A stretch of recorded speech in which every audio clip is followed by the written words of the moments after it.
Master, welcome back again to our channel. Panibagong araw, panibagong kabanata na naman ang pagsumasumay natin ngayong araw na ito. At kung bago ka sa ating channel, pag-click ang subscribe button and hit the notification bell para updated kayo sa ating mga susunod na videos.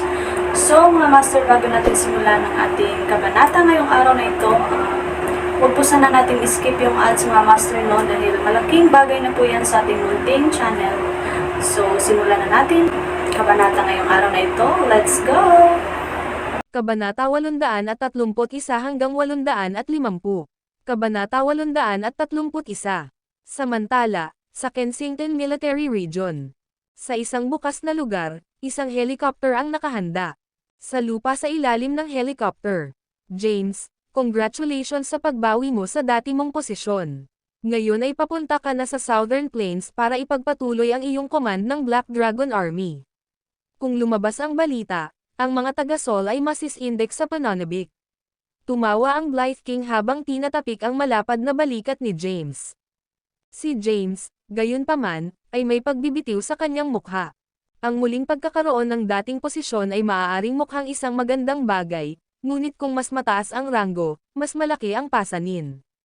Higit pa rito, kapag siya ang namumuno sa Black Dragon Army, kailangan niyang pangunahan sila sa capital, makuha ang Blade of Justice at patayin ang Emperor.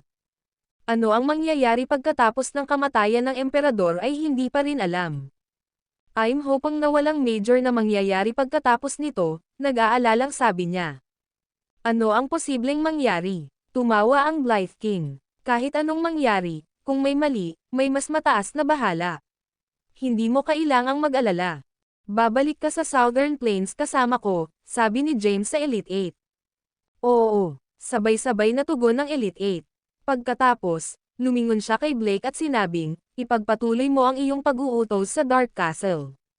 Pinagsalikop ni Blake ang kanyang mga kamay at nagtanong, Dragon King, paano ang bagay na ipinangako mo sa akin? Alam na alam ni James ang hinihiling ni Blake. Huwag kang mag-alala. Ipagpapatuloy ko ang aking pananaliksik pagkatapos kung matapos ang Emperor. Tapos, kapag natapos ko ng lubusan, ipapasa ko sa iyo. Kakatanggap pa lang ni James ng ikalawang tomo ng medikal na libro at hindi pa ito masusing pinag-aralan.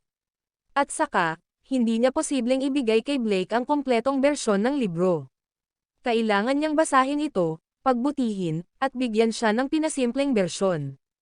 Walang magawa si Blake sa paulit-ulit na pag-iwas ni James. Masisisi lang niya ito sa kanyang mahirap na pagpapalaki at sa kanyang maraming krimen sa nakaraan. Kung gayon, hihintayin ko ang iyong pagbabalik, sabi niya. Walang ibang sinabi si James bago sumakay sa helicopter. Sumunod naman ang Elite 8. Dahan-daang lumipad ang helicopter. Pumikit si James at nagpahinga. Ang Elite 8 ay nagniningning sa tuwa.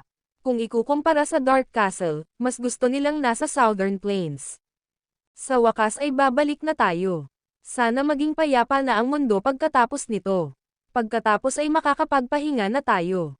Mababalik ni James ang kanyang pamumuno sa Black Dragon Army.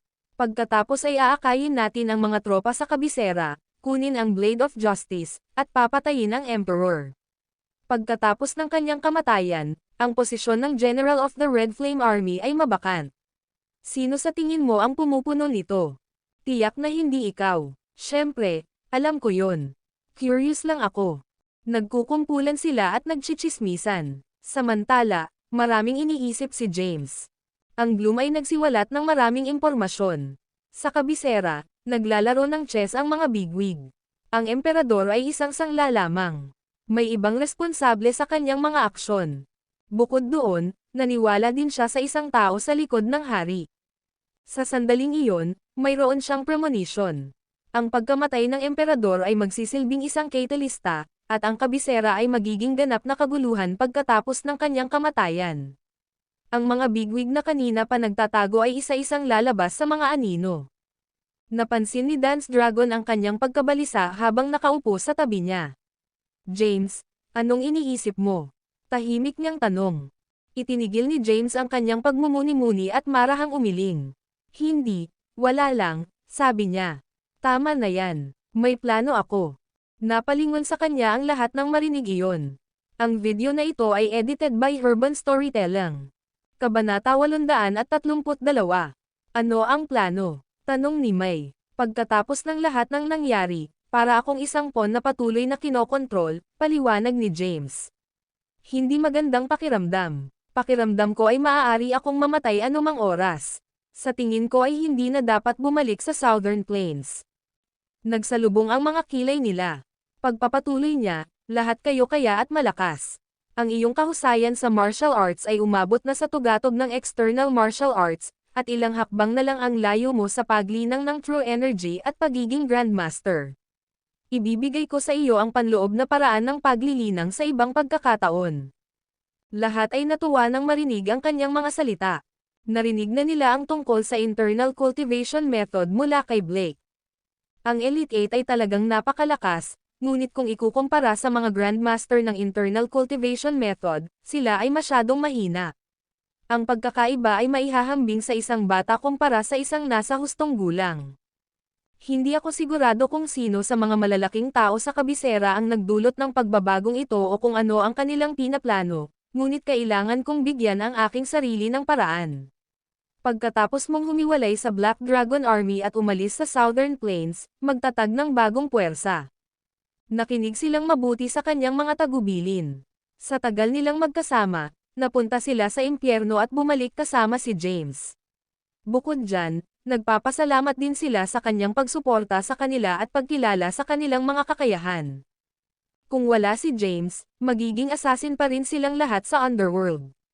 Gusto kong umalis ka sa Black Dragon Army at itayo ang Dragon Palace. Magtatag ng sariling puwersa. Kung magkagayon, kung may nangyaring mali, malalampasan natin ito ng hindi masasaktan at may mababalikan pa tayo. Pinag-isipan ito ni James. Kung ang isa ay pabaya habang nakikisalamuha sa mga bigwig, madali silang mawalan ng buhay. Nalalapat pa rin iyon sa kanya, sa kabila ng katotohanan na nilinang niya ang true energy at naging Grandmaster. Salamat sa impormasyon ni Gloom, alam niyang maraming Grandmaster sa Sol. Hindi pa lang siya nakapasok sa loob ng mga hangganan noon upang makipagkita sa kanila at hindi kwalipikadong makipag-ugnayan sa mga taong katulad nila. Paano natin dapat isakatuparan ang plano? Tanong ng isa sa kanila. Upang magsimula, linangin ang true energy sa lalong madaling panahon at maging Grandmaster. Pagkatapos, magkamal ng ilang kayamanan at palakasin ang Dragon Palace. Maliban kay Sol, ang bawat bansa sa buong mundo ay nagkakagulo. Ang ilan ay patuloy na nakikipagdigma sa buong taon. Ang kumita ng pera sa digmaan ay isang simpleng gawain.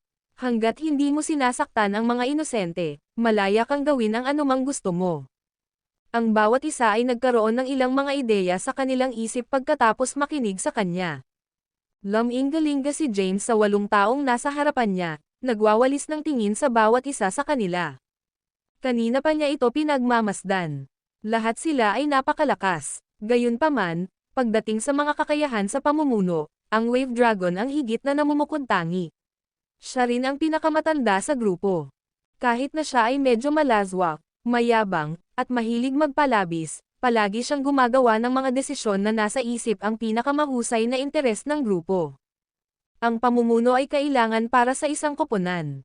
Dahil malamang na hindi kayo atred sa isa't isa kapag nagkaroon ng hindi pagkakasundo, maaaring may malubhang kahihinatnan kapag nangyari ito. Kaya naman kakailanganin mo ng taong namamahala. Wave Dragon, ikaw ang magiging pansamantalang deputy leader ng Dragon Palace. Kumonsulta sa kanya kapag may hindi pagkakasundo. Anumang huling desisyon ay gagawin niya.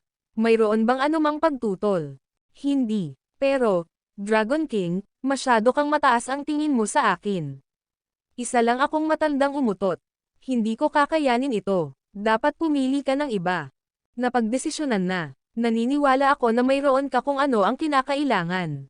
Mukhang determinado si James. Magsikap kayong lahat. Inaasahan ko na ang bawat isa sa inyo ay makapaglilinang ng tunay na enerhiya. Umaasa ako na sa pinakamaikling panahon, ang Dragon Palace ay magiging isang mabigat na puwersa. James, paano ang Dark Castle? Tanong ni May. Sa mahinang boses, sinabi niya, si Blake ay napakatalino at misteryoso. Nahihirapan akong alamin siya. Bukod pa rito, mayroon siyang kakaibang katayuan bilang isang inapo ng Gusek.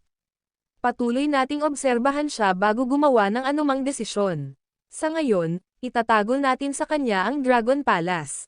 Okay. Binigyang diin niya ang mga kritikal na punto na dapat nilang isaisip. Bilang paraan ng pagtakas para sa kanyang sarili, pinili niyang itatag ang Dragon Palace.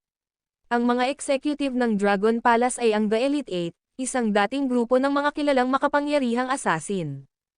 Mahigit 1 oras ang usapan bago niresolba ang lahat. Pagkaraan ng halos 1 oras, bumaba ang helicopter sa rehiyon ng militar ng Southern Plains.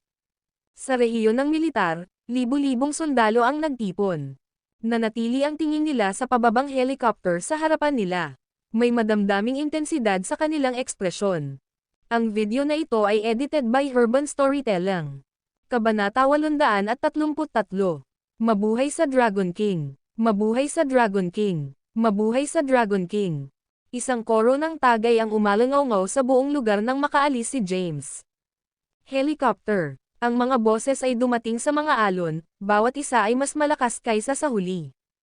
Tumingin siya ng diretso sa 10,000 sundalo sa harap niya, itinaas ang kanyang kamay, at nagbigay ng isang solong pababang alon. Ang tagay ay biglang tumigil. Pagkatapos, lumapit sa kanya ang ilang general na nakasuot ng unipormeng militar. Hail to the Dragon King, unang nagsalita si Henry, isang napakatalino ng ngiti sa kanyang nababanat na mukha. Napakatagal na inaabangan ang araw na ito. Ang pinakahihintay na Dragon King ay sa wakas ay bumalik na. Bata ka, kailan ka pa natutong maging magaling magsalita? Naikuyom ni James ang kanyang kamao at marahang tinapik si Henry sa dibdib. Hehe, pilyong tawa ni Henry. Tara na. Tumalikod na si James at umalis.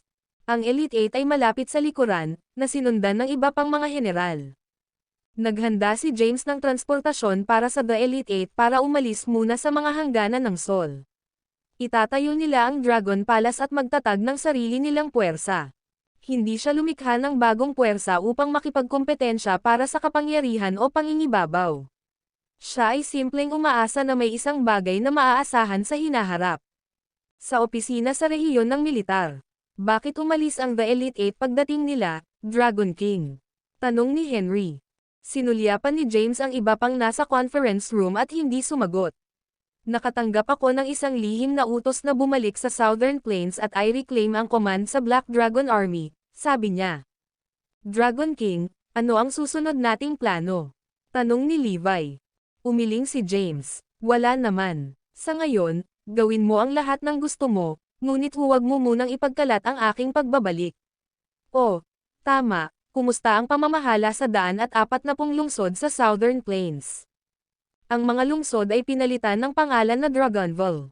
Sa panahong ito, inalis ito ng Black Dragon Army. Binuwag na namin ang bawat ilegal na organisasyon. Ang ilang pribadong milisya ay ganap na binuwag. At saka, na-rescue namin ang ilang illegal na manggagawa sa mga mining areas, sagot ni Henry. Nagbigay siya ng maikling ulat sa kanilang mga nagawa. Tumanggaw si James na may kasiyahan. Bagamat medyo makulat si Henry, maganda ang ginawa niya sa pagkakataong ito. Tapos na ang meeting. Tumayo si James at naglakad palayo. Sa Southern Plains City, sa Black Dragon Palace. Si James ay nagpapahinga sa isang sofa at si Henry naman ay nakaupo sa tapat niya. May ilang merienda at matapang na alak sa mesa. James, bumalik ka ba dito na may mission? Tanong ni Henry. Ma'am. Tumanggaw si James. Ipaalam kay Ron na maghanda ng 1,000 sundalo ng Black Dragon Army at ay standby sila. Aalis tayo mamayang gabi. Aalis? Para saan? Napatulala si Henry, nagtataka kung bakit walang sinabi si James sa meeting kanina kung may mission nga. Medyo malungkot ang ekspresyon ni James. Pupunta tayo sa capital, kunin ang Blade of Justice, at pagkatapos ay patayin ang Emperor. F*** me. Napatayo si Henry sa gulat, bakas sa mukha niya ang pagkagulat. Pupunta tayo sa capital, kunin ang Blade of Justice, at pagkatapos ay patayin ang Emperor. Tulad ng sa pinuno ng 5 commander at ang general ng hukbo ng Red Flame, ang Emperador. Oo, mabagal na tango si James.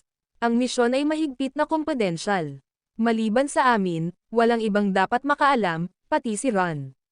Pumili ng 1,000 sundalo mula sa Black Dragon Army na bumalik mula sa Kensington upang samahan kami. Naiintindihan. Alam ni Henry ang bigat ng sitwasyon. Ang misyon ay dapat itago. Kung ito ay nahayag at nalik sa Emperor, sila ay nasa malaking problema.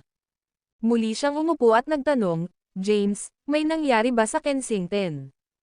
Marahang umiling si James. Hindi naman seryoso. Mamaya na natin pag-usapan yan.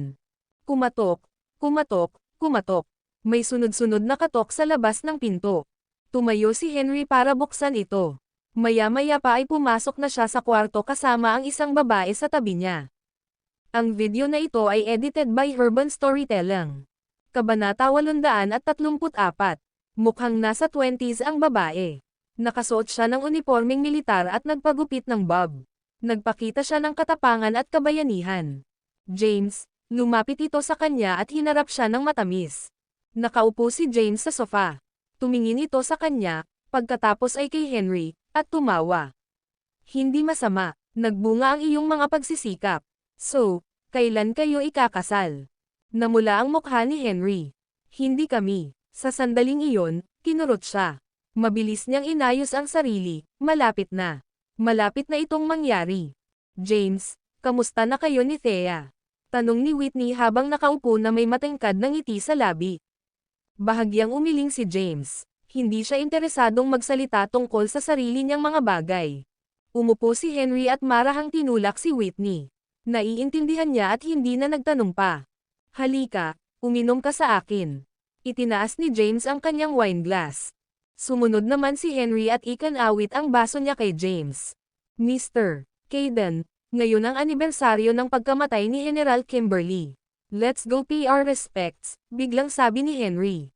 Nang marinig iyon, tumanggaw si James at sinabing, sure, let's go. Umalis na silang tatlo. Si Henry ay nagmamaneho ng isang karaniwang multi-purpose na sasakyan. Umalis sila sa Southern Plains City at nagtungo sa isang sementeryo. Ito ay ang Southern Plains Cemetery.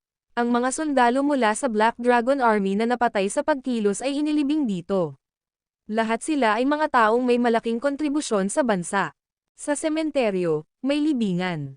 Ilang salita ang nakaukit sa lapida, in memory of Travis Kimberly. Si Travis Kimberly ay isang one-star Southern Plains General. Isang taon na ang nakalipas, pinamunuan niya ang isang squad sa isang misyon, ngunit sila ay tinambangan ng mga tropa ng kaaway. Pagdating ng brigada, puro malamig na katawan ang nasa lupa.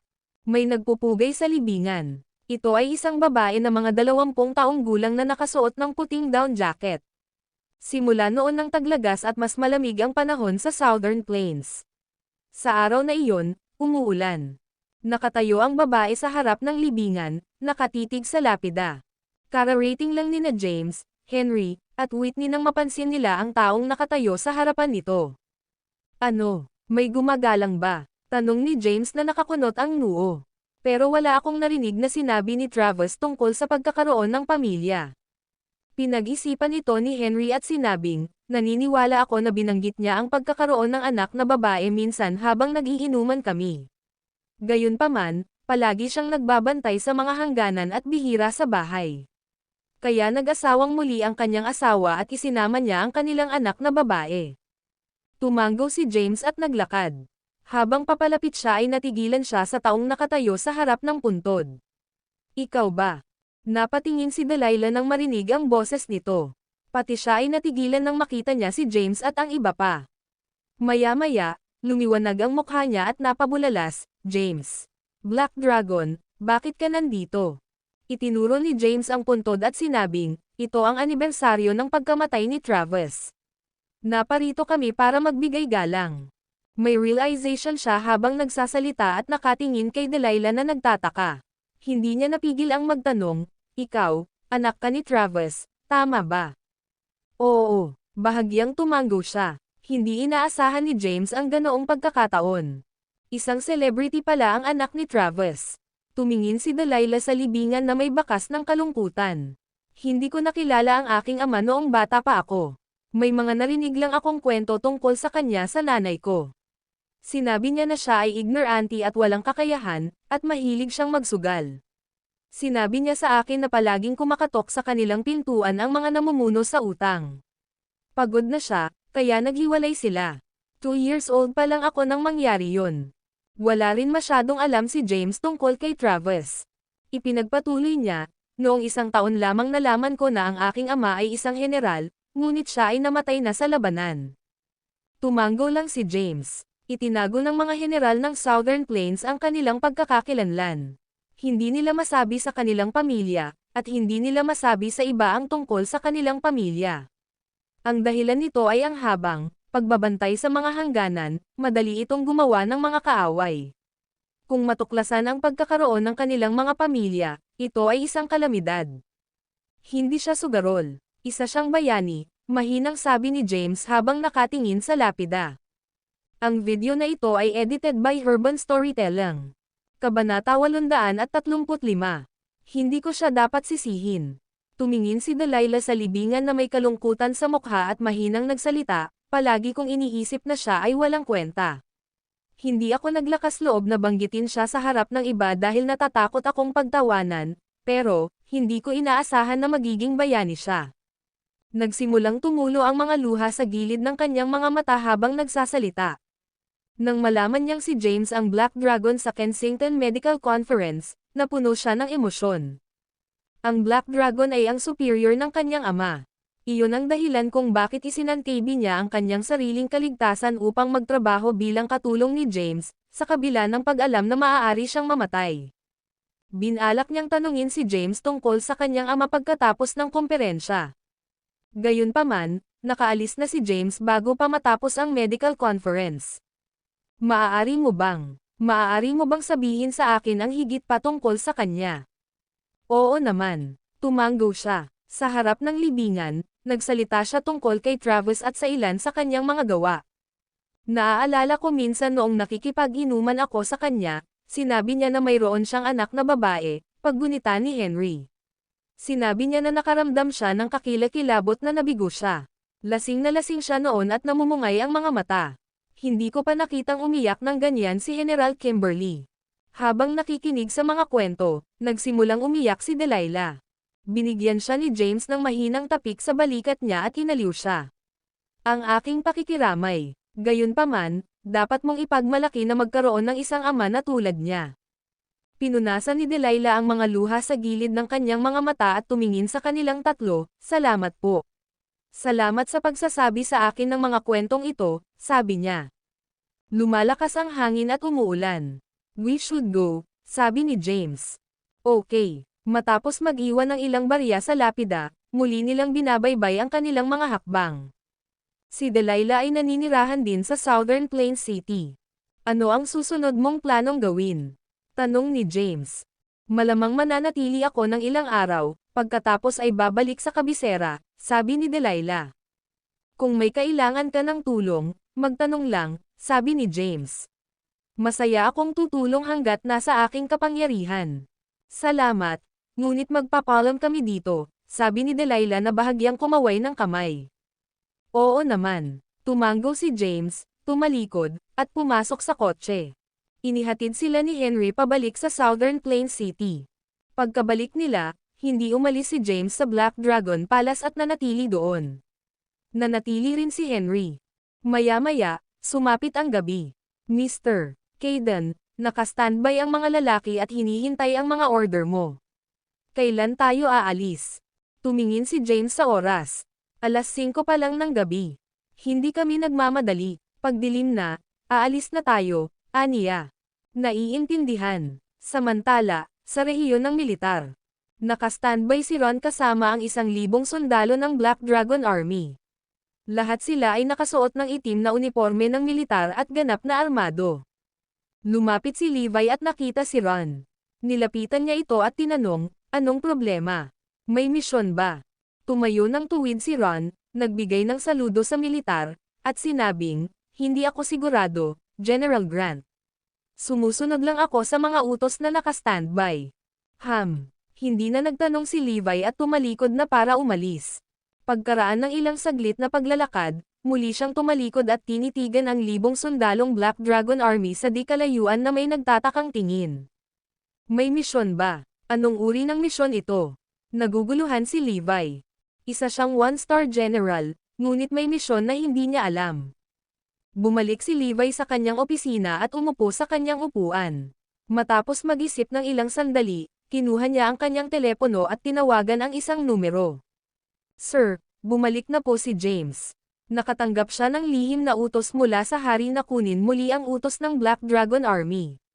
Bukod dito, nagtipon siya ng 1,000 sundalo ng Black Dragon Army, tila para sa isang misyon, ngunit wala akong ideya kung tungkol saan ang misyon. Naiintindihan. Isang paus na boses ang maririnig sa kabilang dulo ng tawag. Samantala, sa kabisera, sa mansyon ng Emperor, ang emperador ay nakaupo sa isang sofa. Ibinaba niya ang kanyang telepono at humarap sa mga taong nasa tapat niya, at sinabing, nakatanggap lang ng update na bumalik na si James sa Southern Plains.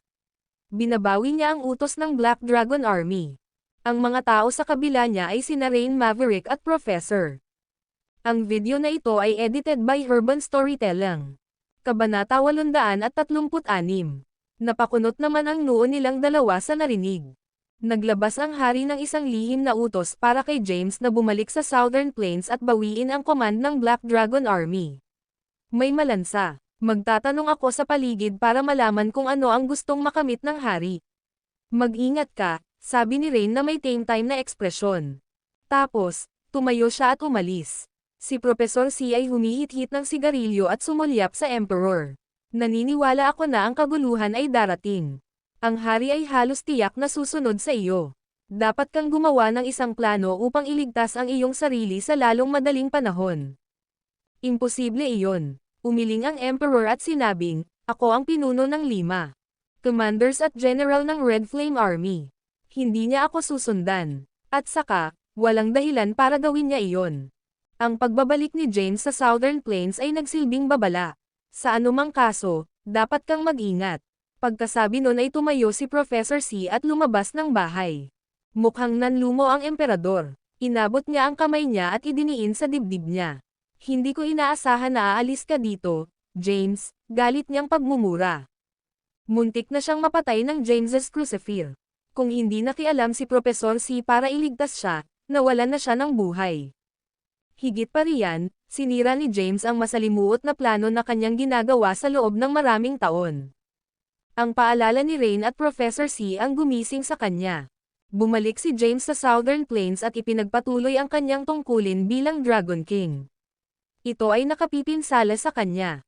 Marahil ay talagang pinaplano ng hari na saktan siya. Nilabas niya ang phone niya at nag-dial ng number. Patuloy mong bantayang mabuti si James. Ipaalam sa akin sa unang tanda ng problema. Okay, sagot ng boses sa telepono. Itinabi ng Emperor ang kanyang telepono sa isang tabi matapos ang tawag. May masakit na ekspresyon sa mukha, napahawak siya sa dibdib at sumandal sa sofa. Kahit na pagkatapos ng mahabang panahon ng pag-iisip, hindi niya maiwasang mag-alala. Nilabas niya ulit ang phone niya at dinial ang number ni Bobby.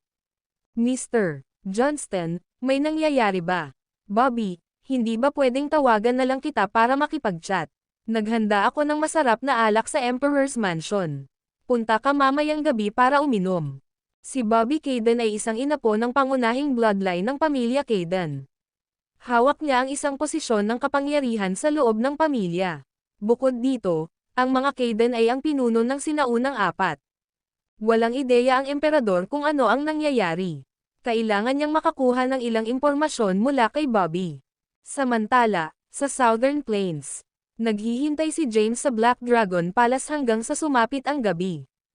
Ayon tumayo na siya at umalis. Sa rehiyon ng militar. Matagal nang naghihintay si Ron kasama ang 1,000 sundalo ng Black Dragon Army. Sa pagkakataong iyon, 2 tao ang lumapit sa kanya. Sila James at Henry.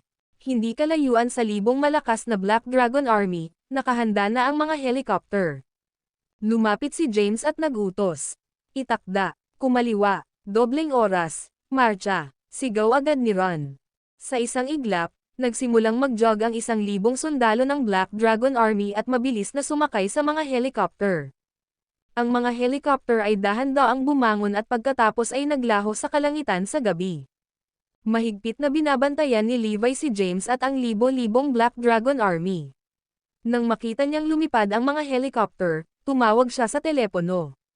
Sir, Pinangunahan ni James ang 1,000 malakas na Black Dragon Army palabas ng rehiyong militar ng Southern Plains. Wala akong impormasyon sa kanilang destinasyon. Naiintindihan. Sa helicopter, nagpapahinga si James na nakapikit. Dragon King, pagkamatay ng Emperor, ang Red Flame Army ay mawawalan ng commander. Sino sa palagay mo ang papalit bilang pinuno ng 5 commander? Tanong ni Henry. Ito ay isang bagay na interesado rin sa kanya.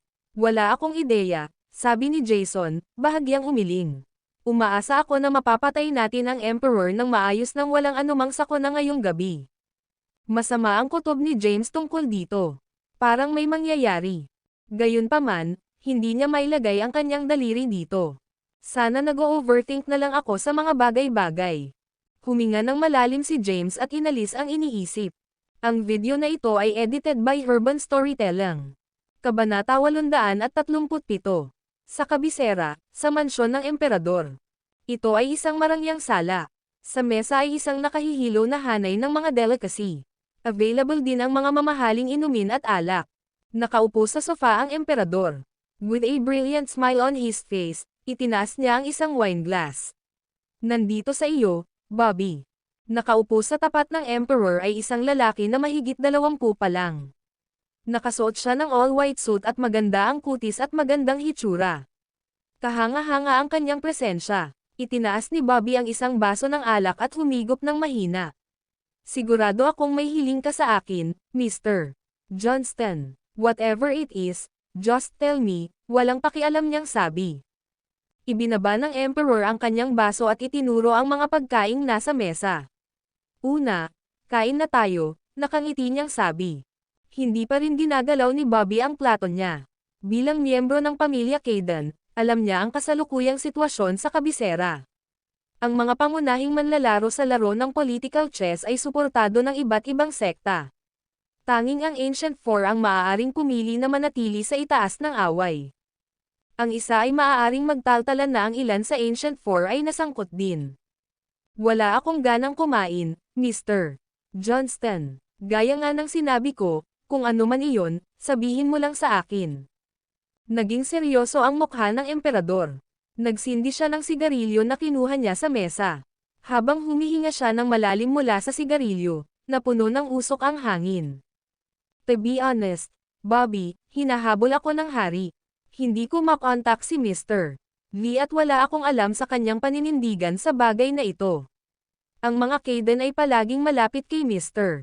Lee. Kaya, maaari mo ba akong tulungang malaman kung siya ba ang balak ng hari na patayin ako?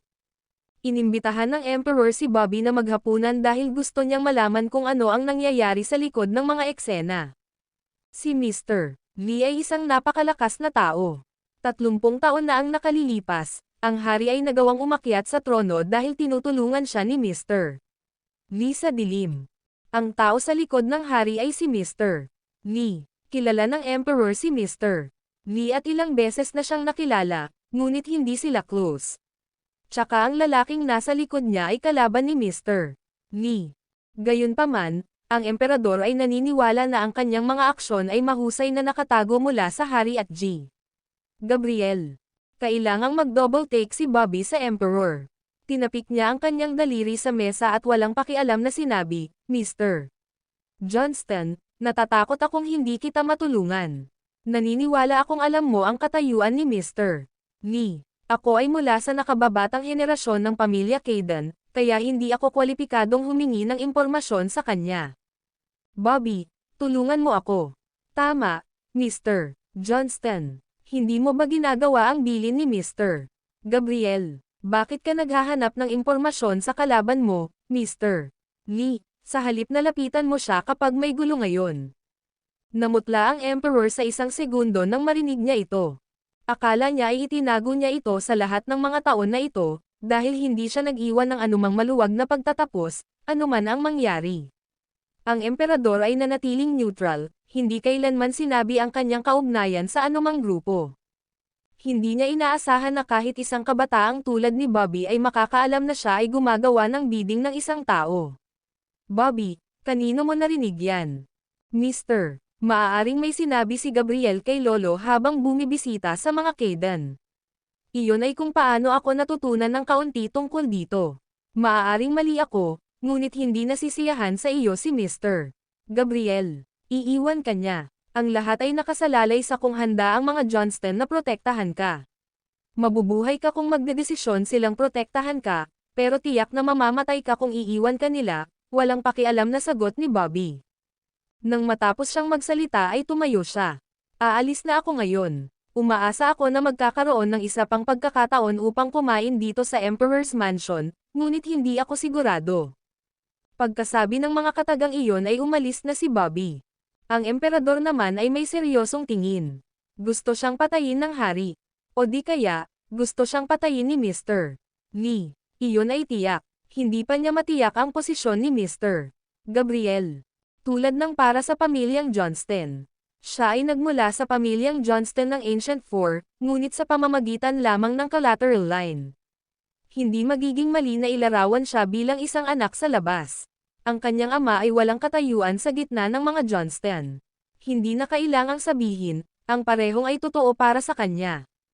Ang pamilya Johnston ay hindi kailanman magpapakita para sa kanya. Ang tanging nakapagligtas sa kanya ay si G. Gabriel. Hindi siya nagdalawang isip at agad na tumayo. Kunin mo ang kotse, utos niya. Sa capital, sa isang courtyard house. Isa itong sinaunang courtyard house. Maraming puno ng phoenix ang nakatanim sa paligid ng patio. Dumating na ang taglagas, at ang mga nahulog na dahon ay nakatambak sa lupa. Lumitaw si Theodore sa looban. Lumapit siya at nakita niya ang isang batang babae mga 17 o 18 taong gulang na may dalang walis. Nagwawalis siya ng mga nalaglag na dahon sa lupa. Ms. June, nandoon ba si Mr. Gabriel? Lumapit ito sa kanya na nakayuko at nagtanong. Nagpakita siya na mababa at mapagpakumbaba. Sa sandaling iyon, ang kanyang kilos ay malayo sa ulo ng 5 commander. Napahinto sandali ang dalaga at tumingin sa emperador bago itinuro ang bahay sa harap nila at sinabing, "Sige. Salamat." Ang video na ito ay edited by Urban Storytelling. Kabanata 838. Ang emperador ay mabilis na nagpahayag ng kanyang pasasalamat at lumakad. Sa pasukan, malumanay siyang kumatok sa pinto at mapagpakumbaba na tumawag, "Mr. Gabriel." "Mav." Mula sa loob ng bahay, isang mahinang tugon ang maririnig. "Pumasok ka." Itinulak ng emperor ang pinto at pumasok. Sa bahay, may furry place na may nasusunog na panggatong. Sa gilid naman ay niluluto ang kamote. Sa harap ng furry place ay nakaupo ang isang lalaki na mukhang nasa edad 50. Nakasuot siya ng itim na jacket at nag-ihaw ng kanyang mga kamay sa apoy. Lumapit ang emperador at tumayo sa tabi niya. "Mr. Gabriel," aniya, seryoso ang mukha. Hindi nilingga ni Ginoong Gabriel ang emperador. "Masyado kang pabaya, dapat kang maparusahan sa iyong mga pagkakamali," aniya sa malambing na boses. "Ang lahat ng ito ay kasalanan ni James, Mr. Gabriel. Walang masyadong gulo kung hindi dahil sa kanya." Malumanay siyang kinawayan ni G. Gabriel at sinabing, "Ibang tao ang kukuha sa iyong trabaho. Pwede ka munang umalis." "Mr. Gabriel," binawi ni James ang kanyang dating posisyon at bumalik sa Southern Plains. Bukod dito, pinamumunuan niya ang 1,000 malakas na Black Dragon Army, posibleng sa capital, at malamang napapatayin ako. Ito ay isang lihim na utos mula sa hari, G. Gabriel. Kung ang hari ay sumusunod sa akin, hindi ba siya nagdedeklara ng digmaan laban sa iyo? "Umalis ka na," mahinang wika ni Mr. Gabriel. Tahimik ang mukha niya. Walang mahihinuha sa kanyang ekspresyon kung ano ang kanyang iniisip. "Okay." Ang emperador ay hindi nang ahas na magsabi ng anuman. Ito ay si G. Gabriel kung tutuusin, isang iginagalang at makapangyarihang tao. Sa kanyang maliit na prito lamang, mata, ang emperador ay batay sa kilos ni G. Gabriel, sigurado siya na siya ay inabandona. Balak ng hari na patayin siya. Hindi siya paprotektahan ni Mr. Gabriel. Nagbago ang ekspresyon ng mukha niya nang tumalikod siya para umalis. Malungkot ang kanyang mukha, at may bahid ng lamig sa kanyang mga mata.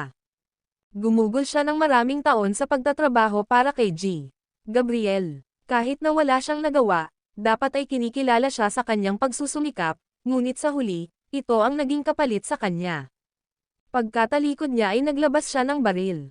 Papatayin kita kahit mamatay ako. Bang! Isang putok ng baril ang umalangaw-ngaw. Nakaupo pa rin si G. Gabriel na hindi nasaktan. Itinaas niya ang kanyang kamay. Sa pagitan ng dalawang daliri niya ay isang bala, at bigla niya itong itinabi. Ding! Ang bala ay tumama sa lupa na may malinaw na tunog. Mukhang namutla ang Emperor. Alam niyang matigas si G. Gabriel, pero gusto pa rin niyang makipagsapalaran at gamitin siya bilang scapegoat. Gayunpaman, nabigo siya. Walang sinabi si Mr. Gabriel, tumayo, at lumabas sa likod ng pinto. Ang Emperor ay mukhang kasing putla ng kamatayan nang lumabas siya ng silid. Sa labas, nagwawalis pa rin ang dalaga sa looban. Nang makita niyang lumabas ang Emperador, bahagyang umiling siya at bumantong hininga. Ang Emperor ay umalis sa looban ng bahay at bumalik sa Emperor's Mansion. Binigyan ng hari si James ng isang lihim na utos na patayin siya, ngunit hindi siya hihiga at mamatay. Sa mansion ng Emperador, umupo siya sa sofa with a solemn face at kinuha ang phone niya. Nagdial siya ng phone number at nag-order. Ipadala ang buong hukbo, palibutan ang Peace Mansion. Patayin ang hari. Nagdilim ang ekspresyon niya. Mayroon lamang isang pagpipilian sa kasalukuyang sitwasyon. Iyon ay upang patayin ang hari at mag-install ng bago. Itatapon nito ang mga kasabwat sa dilim. Hanggat sapat na ito upang maging sanhi ng malaking kaguluhan, magkakaroon siya ng pagkakataong mabuhay. Ang video na ito ay edited by Urban Storytelling. Kabanata 839. Ang Emperador. Buong pangalan, Theodore Johnston. Siya ay mula sa Johnstons ng Ancient Four. Ang kanyang ama ay napakababa sa hierarchy ng pamilya. Dahil dito, nagkaroon din siya ng mababang katayuan. Gayunpaman, nakilala niya ang isang marangal na tao. Sa tulong ni G. Gabriel, matagumpay niyang nakontrol ang Red Flame Army bilang commander at naging pinuno ng 5 commanders sa Sol. Maraming taon na ang nakalipas, pinag-isipan niya kung ano ang mangyayari sa kanya sa huli. Kaya, siya ay palihim na nagsanay at nagtipon ng ilang pinagkakatiwalaang mga katulong. Siya ang commander ng Red Flame Army. Ang mga utos niya lang ang susundin nila. 10 minuto na ang lumipas mula nang ibigay niya ang kanyang utos. Dumating ang ilang general sa kanyang mansyon. Commander, may nangyari ba? Commander, bakit mo gustong patayin ang hari? Siya ang hari kung tutuusin. Magkakaroon ng anarkiya kung papatayin natin siya. Tama, Commander. Mangyaring pag-isipang muli. Ang mga bisitang ito ay kanyang pinagkakatiwalaang mga katulong. Lahat sila ay sinanay at itinaguyod ng Emperador sa paglipas ng mga taon. Ginawa nila ang anumang sinabi niya, ngunit hindi ito pangkaraniwang sitwasyon. Ito ay paghihimagsik. Umupo si Emperor sa sofa. Ayaw niyang dumaan sa daang ito, ngunit mamamatay siya kung hindi. Wala siyang ibang pagpipilian. Mayroong mga tao sa likod ng bawat opisyal, at lubos niyang alam iyon. Lahat sila ay nasa ilalim ng kontrol ng ibang tao. Nabubuhay lamang siya sa pamamagitan ng pag-uudyok ng ilang kaguluhan. Kung hindi, tiyak na mapahamak siya. Ipadala ang tropa. Naiintindihan. Walang ibang sinabi ang mga general. Sa gabi, umalis ang Red Flame Army. Tinatakan nila ang lungsod. Naka-lockdown ang malaking lungsod, na puno ng mga sasakyang militar ang mga lansangan. May mga helicopter pa nga sa langit. Ang lahat ng ito ay nakakuha ng atensyon ng mga mamamayan. May nangyayari ba? Ang Red Flame Army ay ipinadala. Baka drill yun. Maraming tao ang gumagawa ng mga haka-haka sa dilim.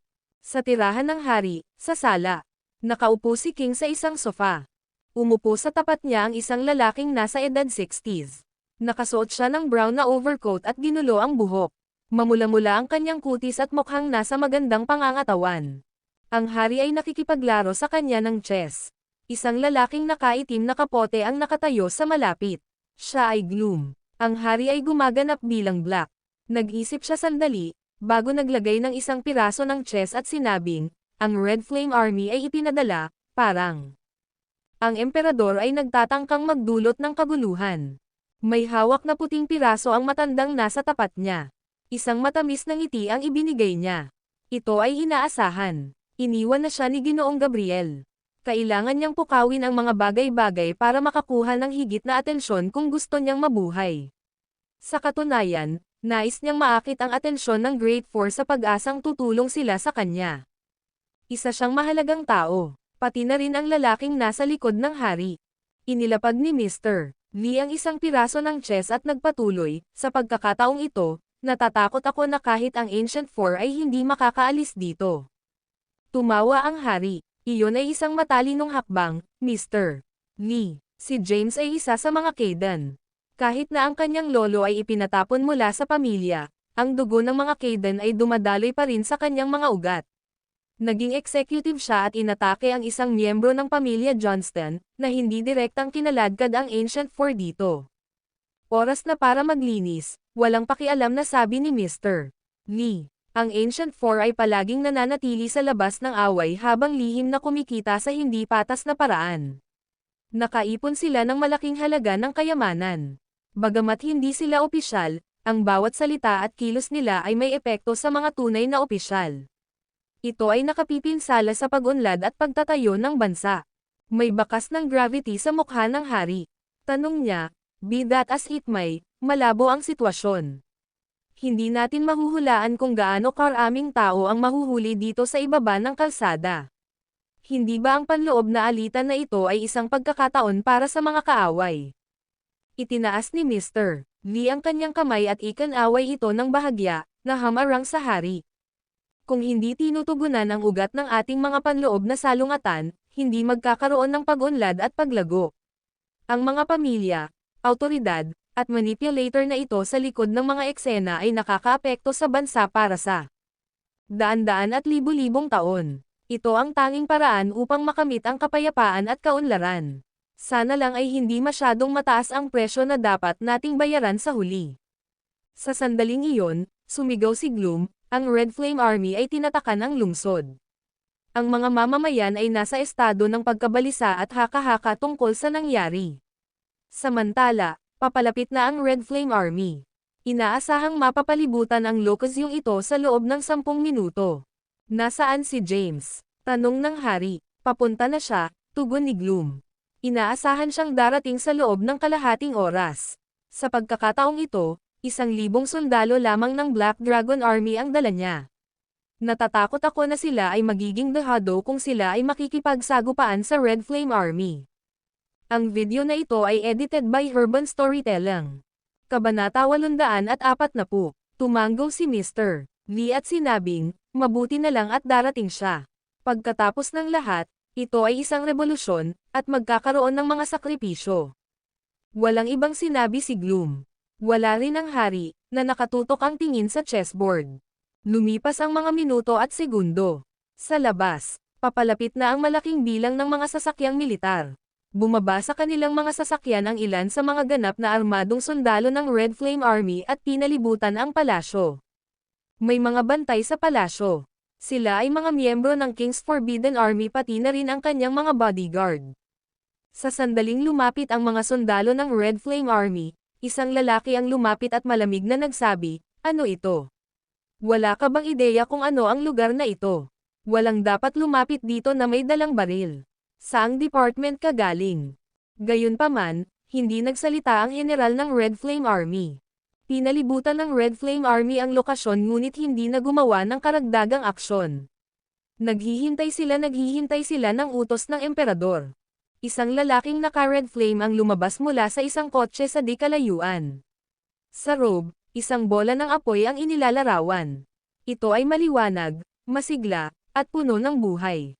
Iyon ay ang emperador. Bumaba siya ng sasakyan at naglakad. Ano ba talaga ang ginagawa mo, Emperor? Malamig na tanong ng kapitan ng Forbidden Army. Inayos siya ng Emperor ng malamig na titig at naglabas ng baril. Walang sabi-sabi, nagpaputok siya ng baril. Sa isang iglap, ang kapitan ay nakahiga sa lupa na puno ng dugo. Ang iba sa Forbidden Army ay agad na nagpatag ng kanilang mga baril. Patayin ang sino mang maglakas loob na kumilos, walang pakialam na sabi ng emperador. Libu-libong mga sundalo ng Red Flame Army ang agad na nagtaas ng kanilang mga armas. Ang Forbidden Army ay natatakot. Pumasok si Emperor sa loob. Sa loob ng sala ng palasyo. Dumating na ang emperador, at pinalibutan na ng kanyang hukbo ang palasyo. Patay na ang kapitan ng Forbidden Army, Ani Gloom. Ang brat na iyon. Napakalupit. Napangiwi ang hari ng hindi sinasadya. Ipinapalagay niya na ang emperador ay gumagawa lamang ng isang eksena upang makuha ang atensyon ng Ancient Four. Hindi niya inaasahan na papatayin niya ang sinuman, lalo na ang kapitan ng Forbidden Army. Hasiwan mo mag-isa. Aalis na ako. Itinabi ni Mr. Lee ang chess piece na hawak niya. Bumagsak ito sa chessboard, nabalisa ang natitirang mga piraso. Sa isang iglap, isang magandang laro ng chess ang nasira. Hindi pa siya nakakalayo nang may narinig na yabag. Ang Emperor, na nakasuot ng kanyang Red Flame robe, ay pumasok kasama ang isang grupo ng mga sundalo ng Red Flame Army. Sinulyapan niya ang gamulong chessboard, pagkatapos ay ang haring nakaupo sa sofa. Pagkatapos, naglakad siya papunta sa dating upuan ni Mr. Lee at umupo. Tiningnan siya ng hari at walang pakialam na nagtanong, Emperor, ano ang ibig mong sabihin dito? Nagpaplano ka ba ng isang pag-aalsa sa pamamagitan ng pamumuno ng isang hukbo dito sa hating gabi? Ang mga sulok ng bibig ng emperador ay nabaluktot, at isang mapait na ngiti ang sumilay sa kanyang mukha. Ikaw ang nagpilit sa akin na gawin itong desisyon. Ang pagpatay sa iyo ay magbabago ng lahat. Tingnan natin kung ligtas pa ba ang nasa likod mo pagkatapos nito.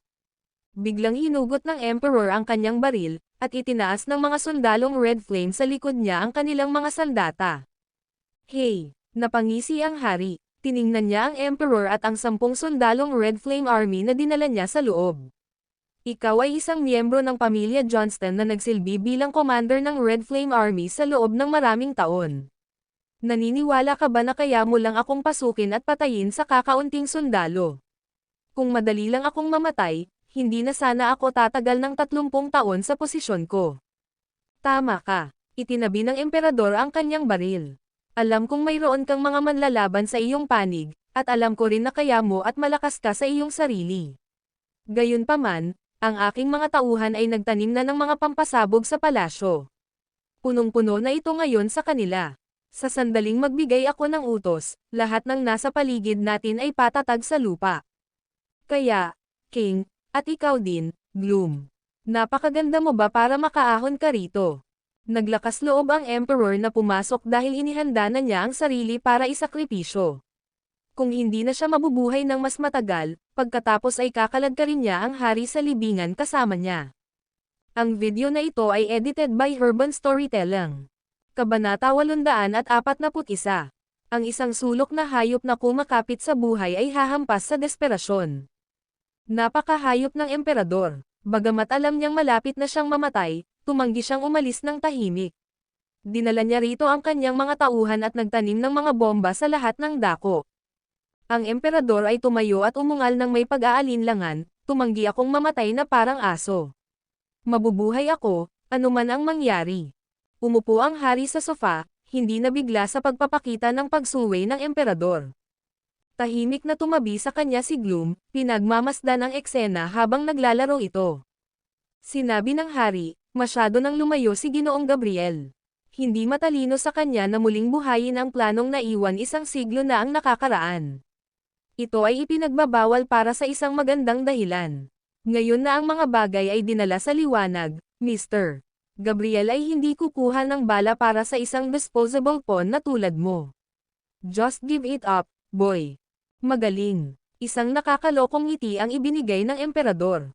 Kung ganoon, isasama ko kayong lahat sa impyerno. Sa mismong sandaling iyon, ang emperor ay tila ang totoong buhay na embodiment ng Diablo mismo. Siya ang commander-in-chief ng Red Flame Army, na nagtataglay ng iba't ibang uri ng lubhang nakamamatay na armas. Kahit na ang kanilang paggamit ay lubos na pinaghihigpitan, kahit na para sa paggamit sa kaso ng isang digmaan, ang emperador ay walang pakialam. Dalhin mo si Mr. Lee dito ngayon. Gusto ko siyang makausap. Ang emperador ay nakakapit pa rin sa mga huling hibla ng pag-asa na mayroon siya. Kasalukuyang wala si Mr. Lee sa mga lugar na ito. Imposible. Tingin mo ba ako tanga? Stop playing games with me. I know he's here. Napasigaw ang emperador. Patuloy na hindi pinansin ng hari ang pag-aalboroto ng emperor. Tiningnan niya ang oras at bamulong, dapat ay nandito na siya kaagad. Biglang may pumasok na grupo ng mga tao. Nasa pangunguna nito ang isang matandang lalaki na mukhang nasa edad 80. Nakasuot siya ng suot at naglakad gamit ang walking stick. Sa likuran niya ay may 4 na babae. Nasa 20 taong gulang sila at lahat ay nakasuot ng puting damit. Halos magkamukha sila sa isa't isa. Nang makita ang matandang lalaki, lumiwanag sa tuwa ang mukha ng emperador. Agad siyang sumigaw, "Nandito ka, elder ng sekta." Ang matandang lalaki ay walang iba kundi ang matanda sa sekta ng mga Johnston. Siya ang pangalawa in command ng pamilya at ang kanyang katayuan ay nalampasan lamang siya ng patriarka. Ang kanyang mga salita ay pinanghawakan. "Kapangyarihan, kunin mo na ang mga tauhan mo at umalis ka na." Pumasok ang matandang lalaki at itinapon ng maikling sulyap ang hari bago bumaling sa emperador. "Ikaw, sabay balik mo sa akin." Naiintindihan. Tuwang-tuwa si Theodore. Ngayong narito na ang elder ng sekta, siya ay mapipiyansa sa gulo na ito. Ang paglitaw ng pangalawang in command ng mga Johnston ay mapipilit si Mr. Lee na muling isaalang-alang ang pagpatay sa emperador. Matapos magbigay ng utos ang matanda sa sekta ng Johnstons, umalis din siya nang hindi man lang kinikilala ang presensya ng hari.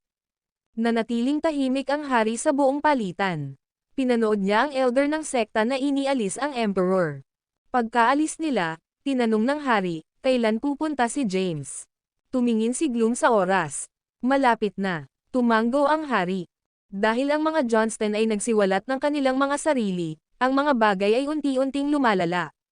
Gayunpaman, ito ang kinalabasan na inaasahan ni Mr. Lee. Siya ay nagnanais na masangkot ang Ancient Force sa labanan. Kung hindi, aalis na sana siya, kasama ang emperador noon pa man. Hindi na niya kailangang hintayin na bumangon si James. Tumayo ang hari at nagunat. "Tonight will be an eventful night. Let us hope na mapatay ni James ang emperor habang nasa ilalim siya ng proteksyon ng mga Johnston." Sabi ni Gloom, "There's bad blood between the two." Bukod pa riyan, may ebidensya rin si James ng mga krimen ng emperor. Base sa nalalaman ko tungkol kay James, tiyak na malalampasan niya ito. Seryosong tumanggo ang hari. Sana nga. Sa rehiyon ng militar ng lungsod. Mabagal na bumaba ang isang helicopter at lumapag. Ang mga tauhan ng Black Dragon Army ay mabilis na bumaba at nagmarcha patungo sa Pormasayon. Bumaba na rin sina James at Henry sa helicopter. Tumingin si Henry kay James para sa susunod niyang order. "Ano ang susunod nating gagawin, Ginoo? Pupunta ba tayo kaagad sa mansyon ng emperador o?" Bahagyang kumaway si James para baliwalain ang mungkahi. "Pupunta tayo sa courthouse para kunin muna ang Blade of Justice." Ang emperor ang pinuno ng 5 commanders-in-chief. Kapag naaresto na siya, magsisimulang maging pangit ang mga bagay-bagay. Isa rin siyang well-connected na tao na may malaking impluwensya. Kung uusigin natin siya sa ilalim ng pampublikong paglilitis, maaaring gumamit siya ng butas sa batas para maiwasan ang mga paratang sa kanya. Ang priority natin ay dapat siyang bitayin gamit ang Blade of Justice bago siya lilitisin sa publiko. Ang video na ito ay edited by Herban Storytelling. Kabanata 842. Naiintindihan. Tumanggo si Henry. Pagkatapos, lumingon siya sa mga tauhan niya. "Pupunta tayo sa courthouse." Ang mga hanay ng mga sasakyan ay nakahanay ng maayos at inihanda para sa pag-alis sa rehiyon ng militar. 1,000 sundalo ng Red Flame Army ang sumakay at nagtungo sa courthouse. Ang courthouse ay isang lugar kung saan nilitis ang mga makapangyarihang tao sa Seoul. Hindi pa nagtagal, si James din ay nilitis dito. Sa sandali ng kanyang pagbabalik, nakaramdam si James ng hindi komportable na pakiramdam ng déjà vu. Gayunpaman, agad niyang pinawi ang nararamdaman. Tumayo siya sa gitna ng courthouse at tumingin sa Blade of Justice na kumikinang ng matalim sa kanyang harapan. Sa likod niya ay isang nasa katanghaliang gulang na lalaki.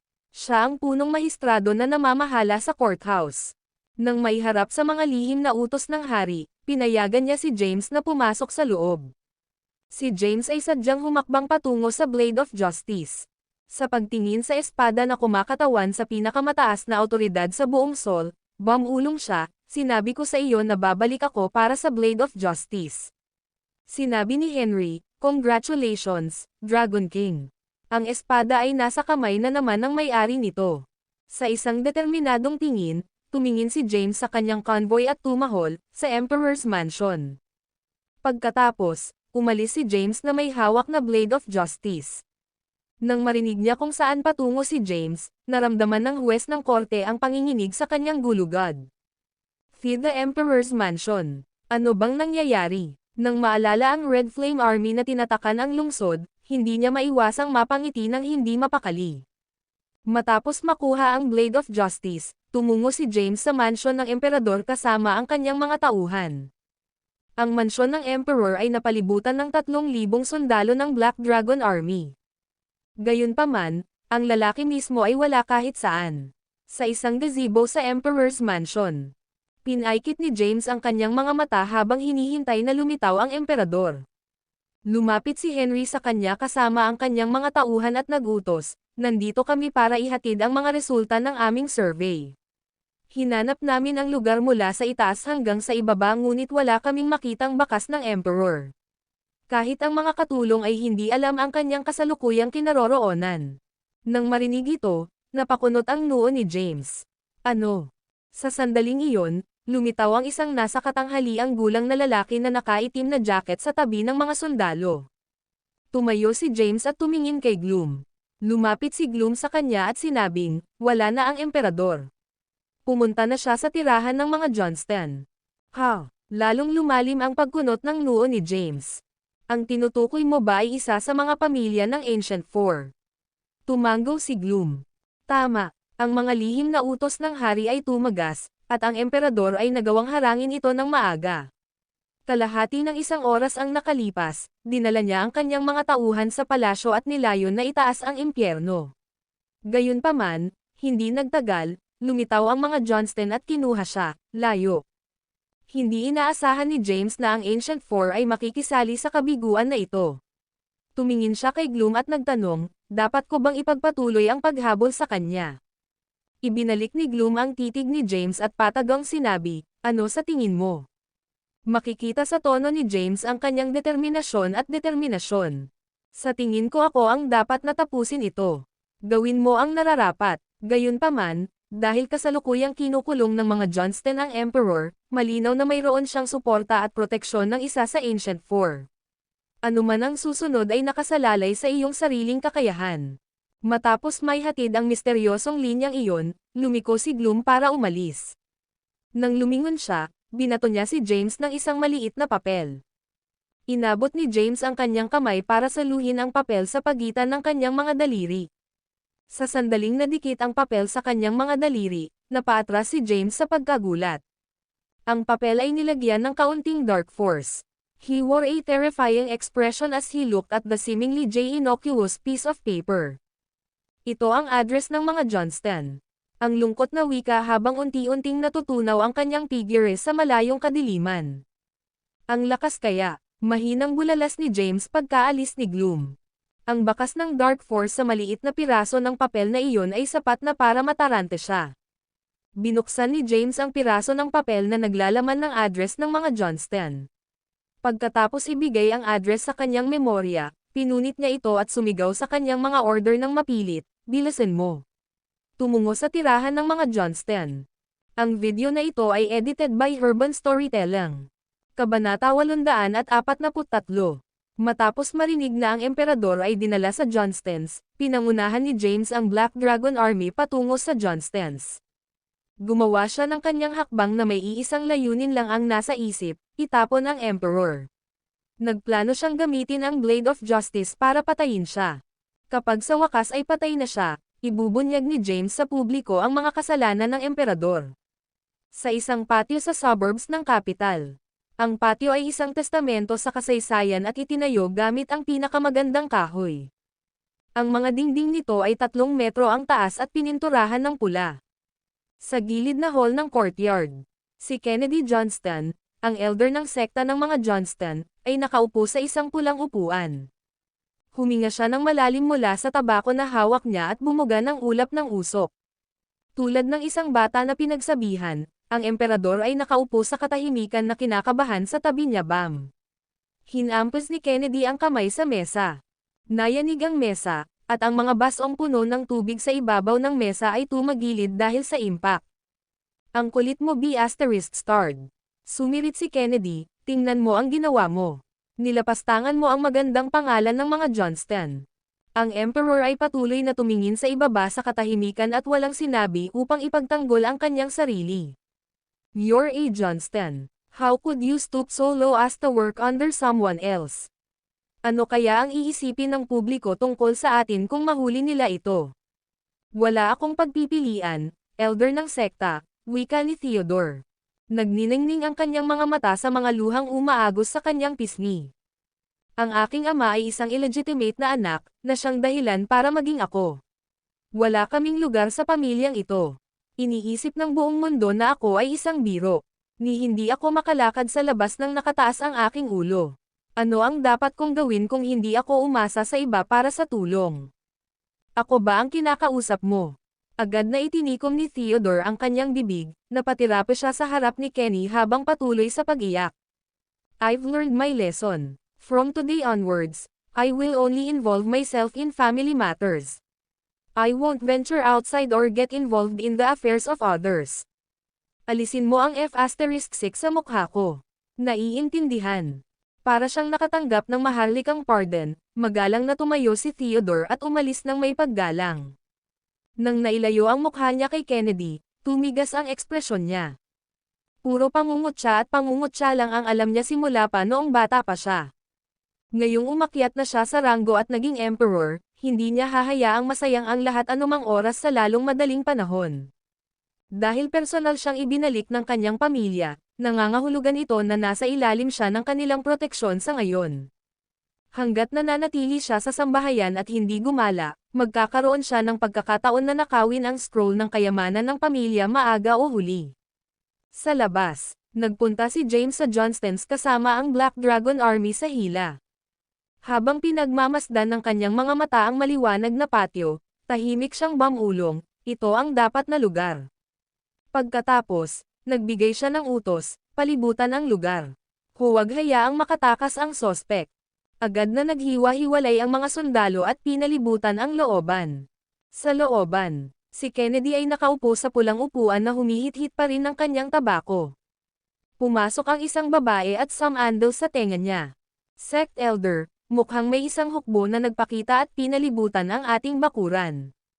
Nagtataka namang itinaas ni Kennedy ang kanyang kilay. Si James ba ang nangunguna? Oo, naiintindihan ko. You're free to go. Kinawian siya ni Kennedy. Pagkatapos, kinuha niya ang phone niya at nag-dial ng number. Mr. Hayden, pinaligiran ng isa sa iyong mga inapo ang aking mansyon ng isang sandatahang lakas.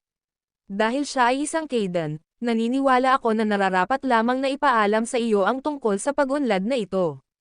Kung gusto mong makita siyang buhay, iminumungkahi kung kumilos ka ng mabilis. Kung hindi, haharapin ko siya ayon sa tingin ko. Pagkatapos ay ibinaba niya ang kanyang telepono pagkatapos ihatid ang kanyang babala. Tumayo si Kennedy sa kanyang upuan at kalmadong nagtungo sa labas. Sa mga tarangkahan ng patio, si James ay nakatayo ng harapan kasama ang bantay ng mga Johnston. Ang kanyang mga mata ay kumikinang na nagbabanta sa gwardya na hamarang sa kanyang pagpasok sa mansyon. Ginagawa ng Black Dragon Army ang tungkulin nito. Kailangan kong hilingin sa sinuman at lahat ng hindi nauugnay na tauhan na tumabi. Kung hindi, kakasuhan kita ng obstruction of justice. Don't think you can just throw your weight around here, James. This is the Johnstons' household. Umalis ka na kasama ng mga tauhan mo or else. O ano? Malamig na tanong ni James. Or else you will be met with nothing less than lethal force. Isang boses ang biglang dumating. Ang mga bantay ng sambahayan ng mga Johnston ay agad na yumuko at nagbigay ng magalang na pagbati. Matanda sa sekta, lumapit si Kennedy kay James kasama ang apat na magkakahawig na babae na sumusunod sa likuran niya. Huminto sa harap ni James, tumingin ito sa kanya at umungol, "Get lost. You had better think twice before getting yourself in the Capitol's power struggles. I won't warn you a second time." Sa kabila ng pagbabanta, tiningnan siya ni James pabalik sa mata. Hindi man lang siya natakot. Ang video na ito ay edited by Urban Storytelling. Kabanata 844. Inutusan akong arestuhin ang isang sospek. Inutusan. Malamig na tanong ni Kennedy habang kumikinang ang mga mata kay James na may kain na hinala. Kaninong utos? Alam ni James ang dami ng kapangyarihan at hawak na hawak ng sinaunang apat. Sa kabila nito, hindi siya umatras sa kabila ng mga pagtatangka ni Kennedy na takutin siya. Itinaas niya ang Blade of Justice sa kanyang kamay at buong kumpiyansa na ipinahayag, ginagampanan ko ang aking tungkulin sa ngalan ng mga tao ni Saul. Si Theodore Johnston ay nakagawa ng isang mahusay na maraming krimen habang hawak niya ang kanyang posisyon bilang emperador. Dahil dito, dapat siyang iharap sa hustisya. Sana ay iwasan mo ang pakikialam sa aking mga utos, iiwan mo akong walang pagpipilian. No choice but to do what? Masungit na sagot ni James sa kanya, ipapaaresto ko ang lahat ng manggahas na makialam sa ating tungkulin. Talaga ngayon. Tumigas ang mukha ni Kennedy sa pagbabante ni James. Lumapit ang apat na magkakahawig na babae at pamwesto sa dinadaanan ni James habang nakatingin sa kanya. Binalik ni James ang tingin ng mga babae. Sigurado akong alam mo na ito ay isang hadlang sa hustisya. Kunin mo sila, utos ni Kennedy. Alihin silang lahat. Napaatras si James. Ang Black Dragon Army sa likod niya ay agad na nagmarcha pasulong at itinutok ang kanilang mga baril sa apat na babae. Ang apat na babae ay biglang tumalon sa langit. Parang kidlat, humarap sila sa mga sundalo ng Black Dragon Army. Ilang tauhan ni James ang bumagsak sa lupa at umuungol sa sakit. Masyadong mabilis ang galaw ng mga babae. Bago pa man makapag-react si James, nawalan na sila ng kakayahan sa ilang mga sundalo ng Black Dragon Army at bumalik sa kanilang orihinal na posisyon. Lumingon sa kanila si James na may galit sa kanyang mga mata. Ang mga babaeng ito ay napakahusay na mandirigma. Gayunpaman, hindi natakot si James. Binunot niya ang Blade of Justice. I wield the Blade of Justice. Yaong tumatayo laban sa akin, tumayo laban kay Saul mismo. Sasaktan ko ang lahat ng lumalaban. Ang isa sa mga kababaihan ay sumirit ng mapanukso, ang Sauli na batas ay nalalapat lamang sa mga ordinaryong mamamayan. Ang mga Johnston ay higit sa pamantayan ng batas. Lahat ng Saulin ay pantay-pantay sa harap ng batas. Hawak ang hawakan ng Blade of Justice, humakbang si James ng may pananalig. Patayin mo siya. Casual na sinabi ni Kennedy sa mga babae at nagsimulang maglakad palayo. Si James ay walang iba kundi ang inapo ng isang Caden Pariah. Sa hindi mapag-aalinlangan ng kapangyarihan na hawak ng mga Johnston, ang pagpatay sa kanya at paglilibing sa insidente ay isang katawa-tawang simpleng gawain. Nagawa mo na ngayon. Sa pagkakataong iyon, isang boses ang nagmula sa malayo. Napalingon si James dito. Isang babaeng nakasuot ng itim na damit at isang itim na maskara ang lumapit sa kanila. Siya ay may payat na figurette, at ang kanyang buhok ay itim. Sa likod ng kanyang takong ay may apat na lalaking nakamaskara na nakasuot ng itim na damit. Nang marinig ang kanyang mga salita, tumigil si Kennedy at lumingon sa papalapit na babae. Nakakunot ang noo niyang tanong, sino ka? Palasyo ng Diyos Hari. Hindi sumagot ang babae sa monotonous na boses. Pagkatapos, umatras siya ng ilang hakbang habang humahakbang ang apat na lalaking nakamaskara. Sa isang iglap, lumukso sila sa ere at sinugod ang apat na babae. Pinili na gumanti ng direkta, ang apat na babae ay lumundag sa hangin upang salubungin ang kanilang mga suntok. Malakas na umalangaw-ngaw sa hangin ng tunog ng pagbangga ng mga kamao. Ang apat na babae ay bumagsak sa lupa at nagsuka ng dugo. Samantala, ang apat na lalaking nakamaskara ay matikas na damapo sa likod ng babaeng nakaitim. Nang makita ito, sumimangot si James at pinaikit ang kanyang mga mata. Nagtaka siya sa mga biglaang pangyayari. Sino ang mga taong ito? Nabaluktot ang mukha ni Kennedy sa galit. Hindi niya maalala na may nakilala siyang katulad ng babaeng nakaitim sa kabisera. Bukod dito, ano ba itong God King Palace na binanggit niya? Sino ka? Alam mo ba kung sino ang kinakaharap mo? Hindi na lang pinansin ng grupong nakita si Kennedy. Walang ideya si James kung sino ang mga taong ito na biglang sumulpat upang mag-alok ng kanilang tulong, ngunit hindi niya sinasadya ang pagkakataong ibinigay ng mga ito sa kanya. Hanapin ang premise. Naglakas loob ka bang lumaban sa mga Johnston? Napasigaw si Kennedy at ibinagsak ang kanyang tungkod sa lupa sa galit. Ang epekto ay sapat na malakas upang lumikha ng isang crack sa Bluestone Path. Isang malakas na aura ang lumabas mula sa loob ng kanyang katawan na pumukaw sa mga bug zone ng hangin sa kanyang paligid. Ang apat na lalaking nakamaskara ay sumugod sa galit na matanda. Tumalon si Kennedy sa langit at sinalubong ang kanilang mga kamao sa himpapawid. Ang video na ito ay edited by Urban Storytelling. Kabanata 845. Ang apat na lalaking nakamaskara na nakasuot ng itim na damit ay lihim na natigilan. Nakilala ito ni James at alam niyang ito ang perpektong pagkakataon upang maisagawa ang kanyang mga plano. Sa sandaling mahabol ni Kennedy ang kanyang hininga, magiging halos imposible para kay James na patayin ang Emperor. Hanapin ang lugar. Hawak ang Blade of Justice, si James ay sumugod patungo sa gitna ng courtyard. Malubhang nasugatan mula sa naunang counterattack, ang mga alipores ni Kennedy ay walang magawa sa lupa. Hindi nila siya nagawang tulungan. Nang makita ang ganap na armadong Black Dragon Army, nagkasalungat ang mga bantay ng Johnstons. Kung patuloy silang nakatayo sa kanilang landas, tiyak na gagawin silang Swiss cheese ng Black Dragon Army. Ang pinakamabuting hakbang ay ang humiga at maghintay na dumaan ang bagyo. Sa pagtatapos ng araw, pinahahalagahan ng mga gwardya na ito ang kanilang sariling buhay. Sa isang silid sa looban, tahimik na nagpahinga ang emperador sa silid. Alam na alam niya ang kaguluhang nangyari sa ari-arian sa labas ng silid. Kahit na alam niyang dumating si James na nagdadala ng lakas ng Black Dragon Army, hindi siya natakot. Sa huli, isa pa rin siyang Johnston. Kahit na hindi ito ang punong tanggapan ng pamilya, ligtas siya hanggat handa siyang protektahan ng elder ng sekta. Kung ang hari mismo ay ayaw kumilos laban sa kanya, bakit siya matatakot sa isang walang katulad ni James? Napangiwi siya habang nakahawak sa kanyang dibdib. Hindi pa gumagaling ang kanyang mga sugat. Ang lahat ng nangyari kamakailan lamang ay nagpulala sa kanyang mga sugat. Sinusubukan niyang ibuhos ang lakas sa kanyang boses, tinawag niya ang isa sa kanyang mga tauhan. Bumukas ang pinto, at pumasok ang isang katulong at magalang na nagtanong, "May problema ba, Ginoo?" Nagtanong ang emperador, "Kumusta ang sitwasyon sa labas?" Ang mga tao ay tila nasasangkot sa isang matinding labanan sa labas. Pinalibutan ni James ang patio kasama ang mga sundalo ng Black Dragon Army. Dinala ng elder ng sekta ang apat na kapatid na babae at nagawa nilang mapabagsak ang marami sa mga tauhan ni James. Mula sa isang lugar na tinatawag na God King Palace ay biglang sumulpat ng wala saan sa tabi ng apat na lalaki. Nagtagumpay ang mga bagong challenger na talunin ang magkapatid.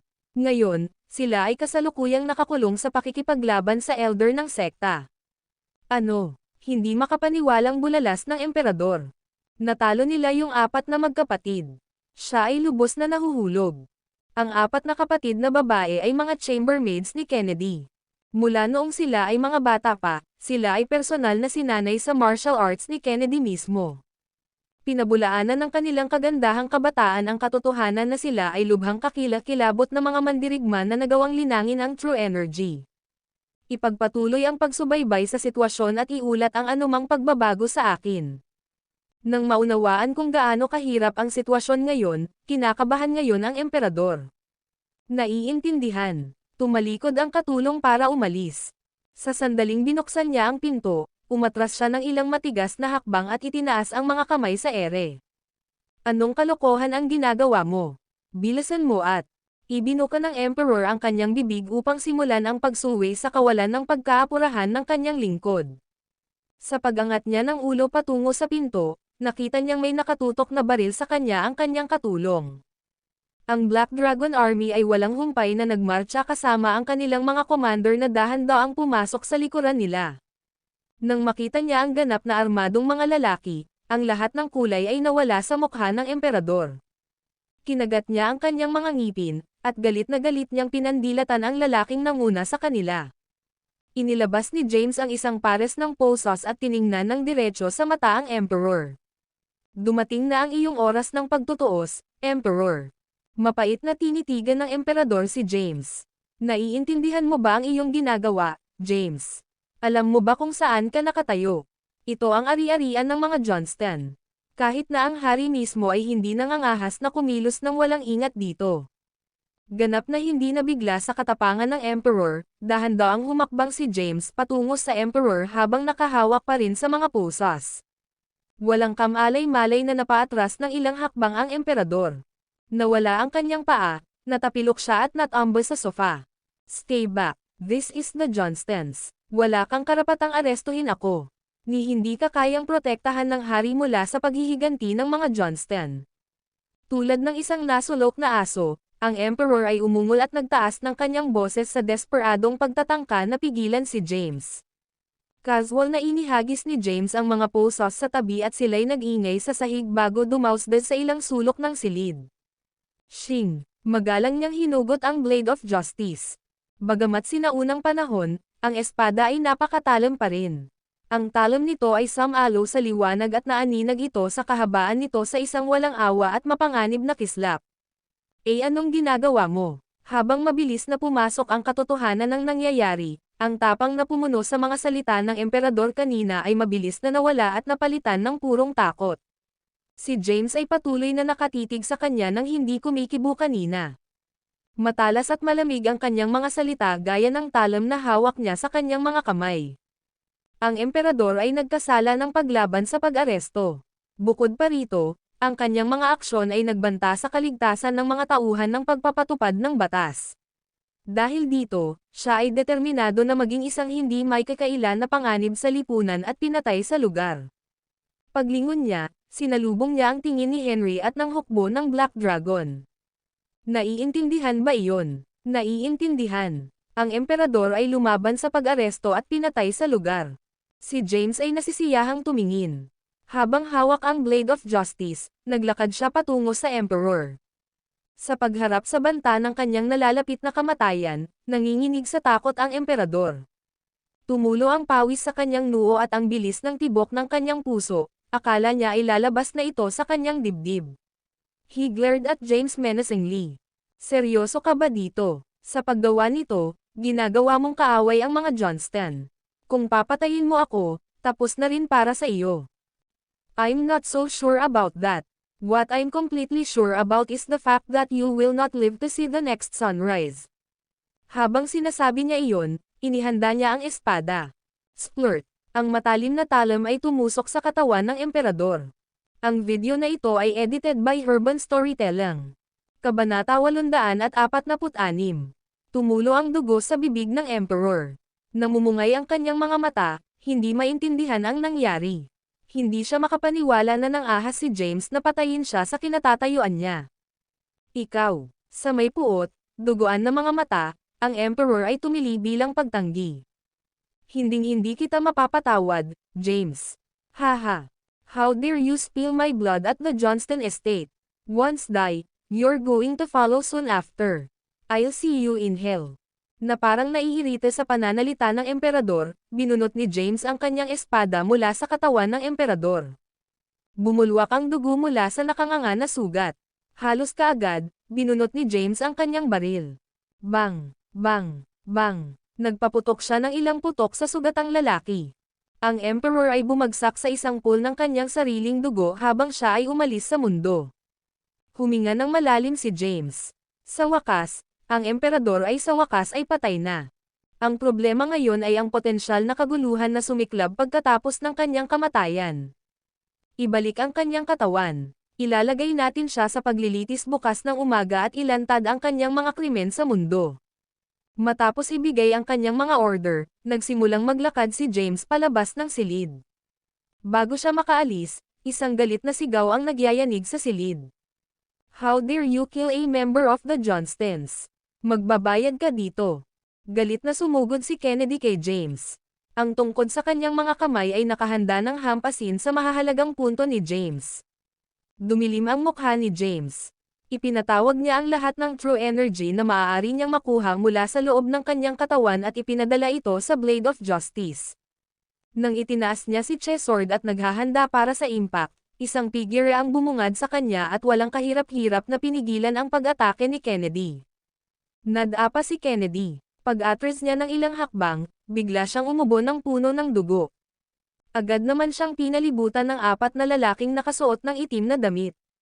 Sinulyapan ni James ang lalaking nagligtas sa kanyang balat, ito pala ay isang tila may edad na. Tinakpan ng maskara ang mukha ng lalaki. Dahil dito, hindi nakilala ni James ang kanyang pagkakakilanlan. Sinusubukang salubungin ang mga mata ng kanyang tagapagligtas, sinabi ni James, "Salamat." Pinagmasdan ng mabuti ni Kennedy ang matandang lalaki. Naalimpungatan siya sa lakas ng mga lalaking ito na madaling nagpabagsak sa apat na kapatid na babae na personal niyang sinanay. Ngayon, ang tila pinuno nila ay pinalihis ang kanyang pag-atake sa isang suntok. Naningkit ang kanyang mga mata, tinanong niya, "Sino ka?" Nanatiling tahimik ang matanda, sumulyap kay James, umalis siya nang walang sabi-sabi. Sumunod malapit sa likuran ang apat na lalaking nakasuot ng itim na damit. Napatulala si James. Sino ang mga taong ito? Bakit nila siya tinulungan? Sila ba ay mga tauhan ng hari? Pinagmasdan niya ang umaatres na figure ng babaeng nakaitim. For some reason, pakiramdam niya ay nakita na niya ito dati. Naalala niya si Thea. Halos sumuko na siya sa pagtawag sa kanya. Nagtagal si James para ayusin ang sarili at bigyang kahulugan ang sitwasyon. Imposible. Hindi ito maaaring si Thea. Paano niya nakuha ang mga makapangyarihang tao sa kanyang panig? Umalis. Hindi nag-aksaya ng oras si James at nag-utos sa kanyang mga tauhan na umatras. Namula ang mukha ni Kennedy nang may galit. Si James at ang kanyang mga tauhan ay pumasok sa estate ng mga Johnston at pinatay ang isa sa mga miyembro ng kanyang pamilya sa malamig na dugo. Dagdag pa sa abala na iyon, isang babae na nag-aangking bahagi ng God King Palace ay nagpakita rin at gumawa ng gulo ng mga bagay. Ang palasyo ng Diyos Hari ay talagang isang puwersang maaaring magsimula-alang. Lahat ng kabilang dito ay may hawak na titulong Grandmaster sa martial arts at nagawang linangin ang true energy. Pwede bang maging bahagi ng Cadence ang God King Palace? Bulong ni Kennedy sa ilalim ng kanyang hininga. Ang mga Caden lamang ang nagtataglay ng gayong katawa-tawang lakas. Habang iniisip niya iyon, medyo pamilyar din sa kanya ang matanda kanina. Malamang na bahagi rin siya ng Cadence. Pinaplano ba ng mga Caden na ipakita ang kanilang tahasang pagwawalang bahala sa mga tuntunin ng ating mga ninuno? Kinagat ni Kennedy ang kanyang mga ngipin at ang kanyang mga mata ay kumikinang ng ambisyoso. Anuman ang nangyari ngayong gabi ay malinaw na hindi karaniwan. Kailangan niyang ipaalam sa patriarka sa lalong madaling panahon. Ang video na ito ay edited by Urban Storytelling. Kabanata 847. Sa wakas ay patay na ang emperador.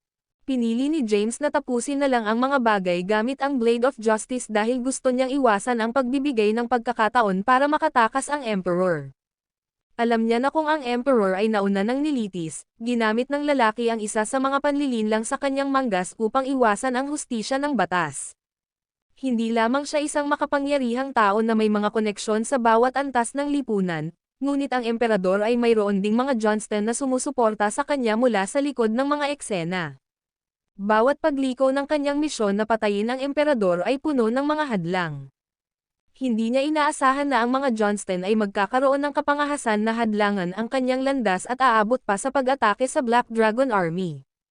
Ang mga ito ay malubhang pagkakasala laban sa batas. Ang katawan ng emperador ay dinala pabalik sa rehiyon ng militar. Sa isang rehiyong militar ng kapital. Bumalik ang Black Dragon Army matapos matagumpay na maisakatuparan ang kanilang misyon. Personal na nakita ni James ang kanilang mga pinsala. Maliit lang ang kanilang panloob na pinsala at hindi nanganganib ang kanilang buhay matapos gamutin ang kanilang mga pinsala. Pinili ni James na agad na tumungo sa Peace Mansion. Sa Peace Mansion, dumaan ang gabi sa mabagal at masakit na lakad para sa hari.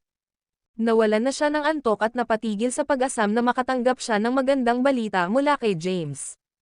Nakatayo si Gloom sa tabi niya.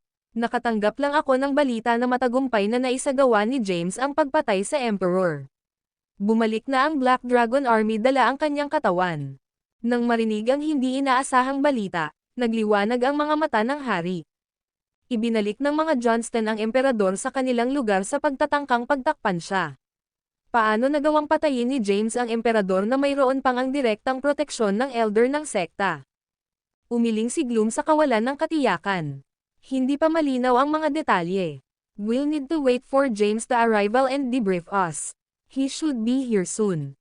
I see. Let us wait then. Makalipas ang kalahating oras, sa wakas ay nakarating na rin si James sa Peace Mansion. Umupo na lang siya sa harap ng hari, piniling isantabi ang mga karaniwang formalidad. Inabutan siya ng hari ng sigarilyo. Walang pag-aalinlangan na kinuha ito ni James mula sa hari at sinindihan gamit ang kanyang lighter. Sa wakas, ang hari ay nagtanong na may matinding kaba sa kanyang boses, naging maayos ba ang lahat? Sumagot si James, ang Emperor ay mahusay na protektado ng mga mahusay na mandirigma. Isang stroke ng magandang kapalaran na tinulungan mo ako sa tamang sandali. Kung hindi, ang lahat ay bumagsak at ang misyon ay nabigo. Biglang tumigil ang hari sa hindi inaasahang karagdagan sa plano. May tulong si James, galing sa kanya. Sa kanyang pinakamahusay na kaalaman, hindi siya nag-alok o nagpadala ng anumang karagdagang tulong sa paraan ni James. Nagulat si James nang makita ang ekspresyong ginawa ng hari.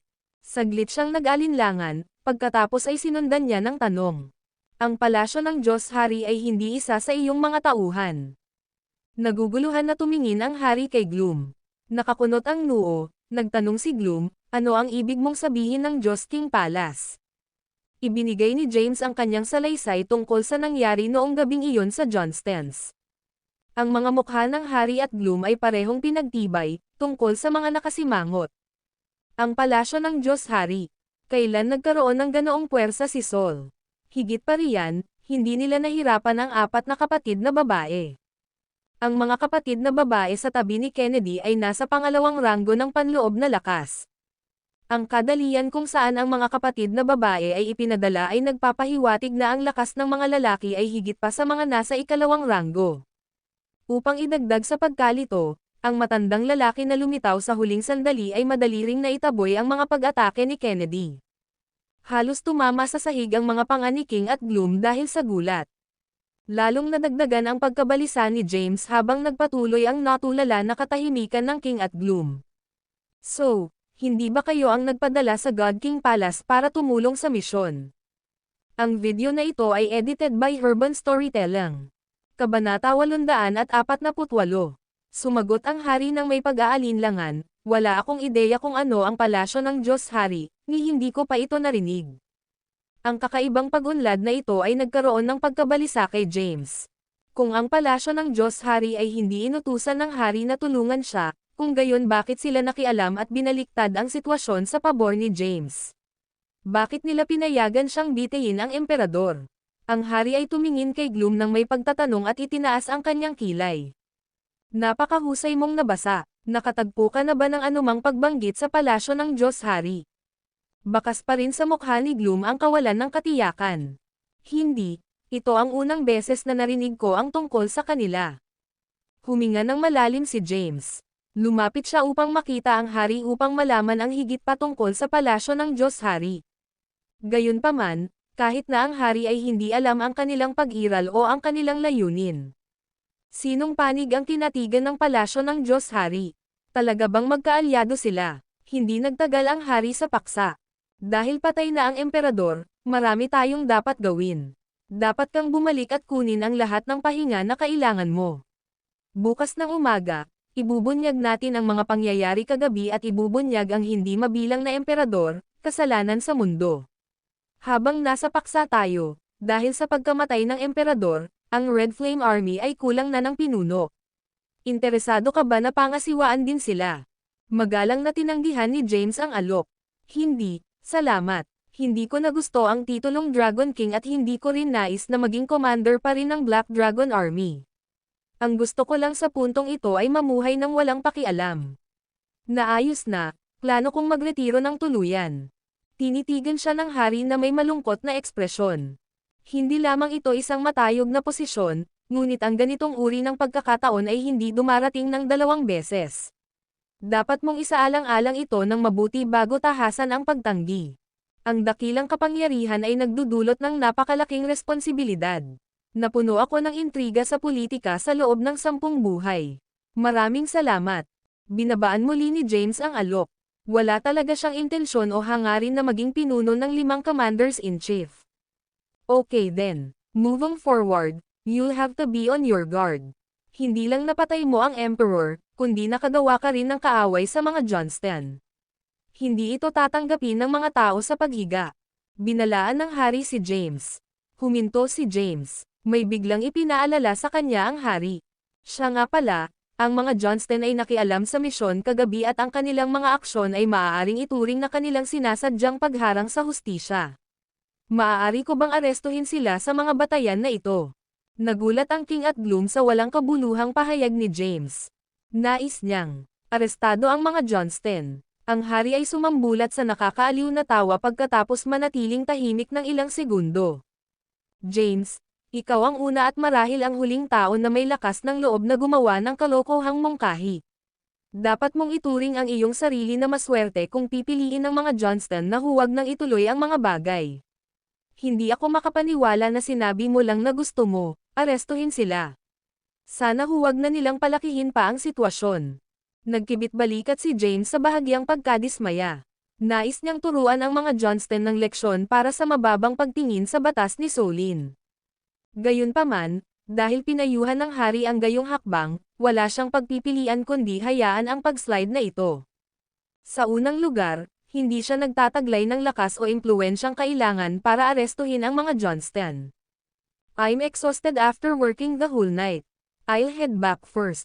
Tumayo si James, sinulyapan ang mga sigarilyo sa mesa, at masayang sinabi, ito ay medyo magandang bagay. Kukunin ko sila kung ayaw mo. Napangiti ang hari, kung gusto mo ang mga ito, maaari akong palaging magpadala sa iyo ng ilang mga kahon. Inaasahan ko ito. Ngumiti si James at lumabas ng kwarto. Pagkaalis niya ay agad na nagdilim ang mukha ng hari. With God King Palace, sino sila? Sinusubukan ba ng mga Kayden na pukawin ang pugad ng trumpeta? Dahil walang alam si Gloom tungkol dito, nanatili siyang tahimik sa bagay na iyon. Hindi nagtagal, dumating si Mr. Lee, the King divulged. Lahat ng nangyari kay Mr. Lee, pagkatapos, tinanong niya, ikaw ba ang nasa likod ng God King Palace, Mr. Lee? Umiling si Mr. Lee, hindi, wala pa akong narinig tungkol sa kanila. Mukhang bukod sa Ancient Four, may iba pang binibigyang pansin ang dynamics ng capital. Sinusubukan nilang pukawin ang tubig. Ang hari ay nagpatuloy sa pagtatanong sa kanya, ano ang layunin ng palasyo ng Diyos Hari? Pagkatapos ng maikling pagmumuni-muni, ibinuka ni Mr. Lee ang kanyang bibig para sumagot, nagawa ni James na patayin ang Emperor salamat sa kanilang napapanahong tulong. Si James ay isang Kayden, habang ang Emperor ay isang Johnston. Pareho silang nagmula sa Ancient Four. Kung ang palasyo ng Diyos Hari ay hindi kabilang sa mga Kayden, ang kanilang layunin ay malamang na maghasik ng hindi pagkakasundo. Kung sila ay kabilang sa mga Kayden, ito ay nangangahulugan na ang mga Kayden ay naglalayo na alisin ang natitirang bahagi ng Ancient Four. Hinaplos ng hari ang kanyang baba sa malalim na pag-iisip. Bakit nila gagawin ang ganoong bagay? Naputol ang Gloom, siguro ginagawa nila ito para sa 4 na treasure scroll na pagmamay-ari ni Prince Orchid. Sinasabi ng alamat na naglalaman ang mga ito ng sikreto sa pagsulong sa ika-9 na ranggo. Para sa mga practitioner ng martial arts, ang pag-asam na ito ay lubhang kaakit-akit. Huminga ng malalim si Mr. Lee bago nagpatuloy, sa anumang kaso, nagsimula nang bumagsak ang mga domino sa kabisera. Ngayong patay na ang emperador, tiyak na gagawa ng kanilang hakbang ang mga Johnston. Ang lahat ngayon ay nakasalalay sa mga aksyon ng mga Kayden. At saka, ang dahilan kung bakit iniwan ni Mr. Gabriel ang Emperor ay dahil gusto niyang maghanap ng mga pagkakataon na mangisda sa magulong tubig. Tinanong ng hari, ano ang susunod nating gagawin? Tumingin si Mr. Lee kay Gloom at nagutos, imbestigahan ang God King Palace ng lubusan hanggat kaya mo. Ayokong may sumisira sa mga plano ko. Naiintindihan. Sumang-ayon na tumango si Gloom. Ang video na ito ay edited by Urban Storytelling. Kabanata 849. Nanatili si James sa rehiyon ng militar ng magdamag. Sa isang silid sa rehiyon ng militar. Nagkalat ang mesa ng mga plato mula sa hapunan kanina. Si James at Henry ay may hawak na isang bote ng alak sa kanilang mga kamay. Humigop si Henry at sinabing, ngayong patay na ang emperador, sa wakas ay bumalik na ang kapayapaan sa kabisera. Umiling si James para pabulaanan ang pahayag na iyon. Peace. I'm afraid this is only the beginning of something terrible. Bagamat may ilang mga sakuna sa panahon ng planong pagpatay sa emperador, nagawa pa rin ni James na maisakatuparan ang kanyang misyon.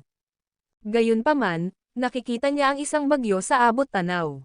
Ang misteryosong palasyo ng Diyos Hari ay lumitaw. Bakit sila biglang nagpakita at tinulungan siya?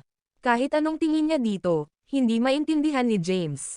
Itinagilid ni Henry ang kanyang ulo. Bakit? Forget it. Bottoms up. Tonight, we drink to our heart's content. Ayaw ni James na ipagpatuloy ang pag-iisip sa isang bagay na napakakomplikado. Kasabay nito, sa isang presidential suite ng isang hotel sa capital. Isang babaeng nakasuot ng itim na damit ang nakatingin sa matandang lalaki sa kanyang harapan. Nagdududang tanong ni Thea, bakit kailangan nating magsuot ng mga maskarang ito? Kung tinapan natin ang ating mga mukha, hindi malalaman ni James kung sino ang tumulong sa kanya. Si Thomas, na kinakalikot ang isang krus sa kanyang palad, ay sinabi lamang, syempre, para maiwasan ng iba na malaman ang iyong pagkakakilanlan. Hindi namin nais na ang mga tagalabas ay magsimulang tumingin sa palasyo ng Diyos Hari, pagkatapos ng lahat.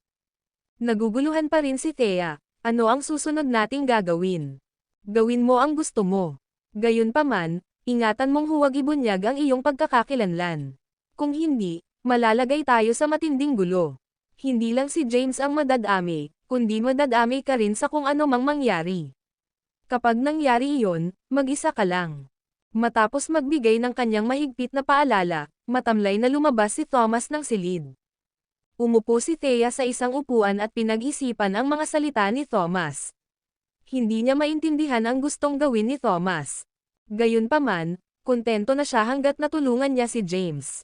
Sa lahat ng ito, siya ay naging paksa ng pangungutya sa pagkaladkad kay James pababa.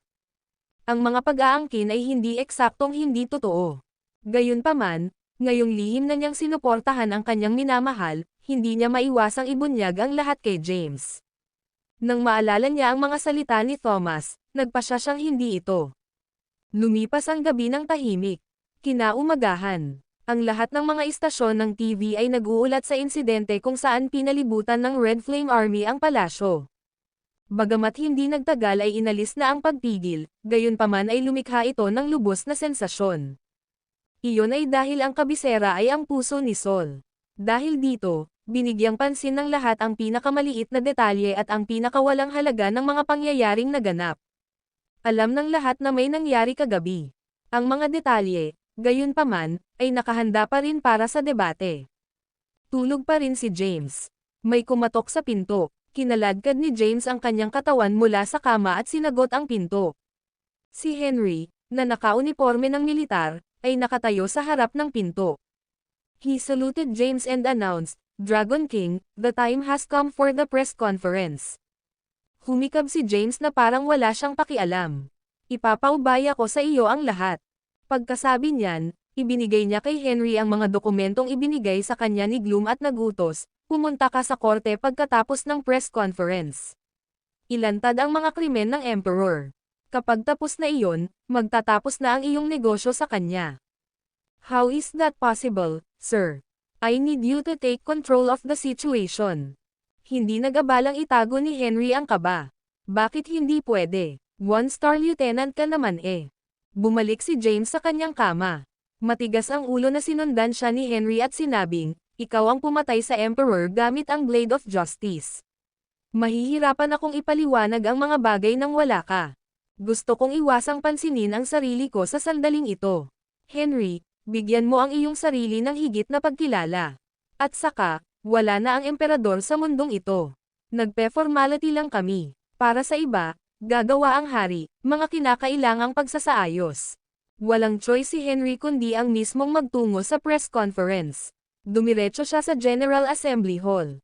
Marami ng matataas na opisyal at reporter ang nagtipon doon. Ang video na ito ay edited by Urban Storytelling. Kabanata 850. Ang mga reporter mula sa lahat ng dako ay naruroon. Gusto ng lahat ng pinakabagong scoop at marinig ang tungkol sa matapang na pagsasamantala ni James. Ang pagdating ni Henry ay hudyat ng pagsisimula ng press conference. Maikling ipinaliwanag ni Henry ang mga pangyayari kagabi. Sa lahat ng ito, ang Black Dragon Army ay lihim na nag-iimbestiga kay Emperor, ang Commander-in-Chief ng Red Flame Army. Ang mga krimen ng Emperor. Sa kabila ng pagbibigay sa kanya ng pagkakataong ibalik ang sarili ng mapayapa, nilabanan ng Emperor ang pag-aresto at nasaktan pa ang marami sa ating mga tauhan ng pagpapatupad ng batas dahil dito, kinailangan siyang patayin kaagad. Bagamat alam ng lahat ang isang bagay na may malaking kahalagahan ay ipinapahayag ngayon, hindi nila inaasahan na ito ay tungkol sa pagkamatay ng emperador. Nagulat ang mga tao sa sinabi ni Henry. Agad na tumayo ang isang mataas na opisyal at nagtanong, kahit na ang emperor ay nagkasala ng ilang partikular na krimen, ang Black Dragon Army ay walang karapatan na kunin ang mga bagay-bagay sa kanilang sariling mga kamay. Sino ang nagpahintulot sa iyo na arestuhin ang emperor? Ang emperor ang pinuno ng 5 commander-in-chief. Ang pag-aresto sa kanya ay mangangailangan ng maraming talakayan at pag-uusap ng mga kinauukulang singil. Black Shadow, isa kang bituin na tinyente ng Black Dragon Army. Wala kang karapatan na arestuhin ang emperor bago siya ilagay sa paglilitis, hindi mo siya dapat barilin ng walang pag-iisip. Dahil ang emperor ang pinuno ng 5 commander-in-chief, marami siyang kaalyado sa politika. Ito ang dahilan kung bakit nang marinig ang pagkamatay ng emperador, sinubukan ng ilang matataas na opisyal na ibigay ang sisi kay Henry. Naroon din sa press conference ang Chief Executive at ang Secretary General. May ideya sila tungkol sa mga pangyayari noong nakaraang gabi. Sa buong press conference, nanatili silang tahimik. Alam ni Henry na sasabugan siya ng mga tanong mula sa mga naysayers at mga yes men ng emperor. Sa harap ng mga mamahayag at sa karamihan, nagsalita siya, "Tama ka, wala akong tungkulin na utusan ang pag-aresto kay emperor." Gayunpaman, ang emperador ay pinatay gamit ang Blade of Justice. Isa lang akong kalahok sa misyon kagabi. Ako ay hindi ang may hawak ng Blade of Justice. Ang pagkakakilanlan ng may hawak ay mahigpit na kumpidensyal. Nang marinig ito, ang mga tumatayo para kay emperador ay biglang nagtikom ng kanilang mga bibig. Ang Blade of Justice ay nasa pinakamataas na posisyon ni Sol. Ang may hawak ay may karapatang pumatay ng hindi nagtatanong.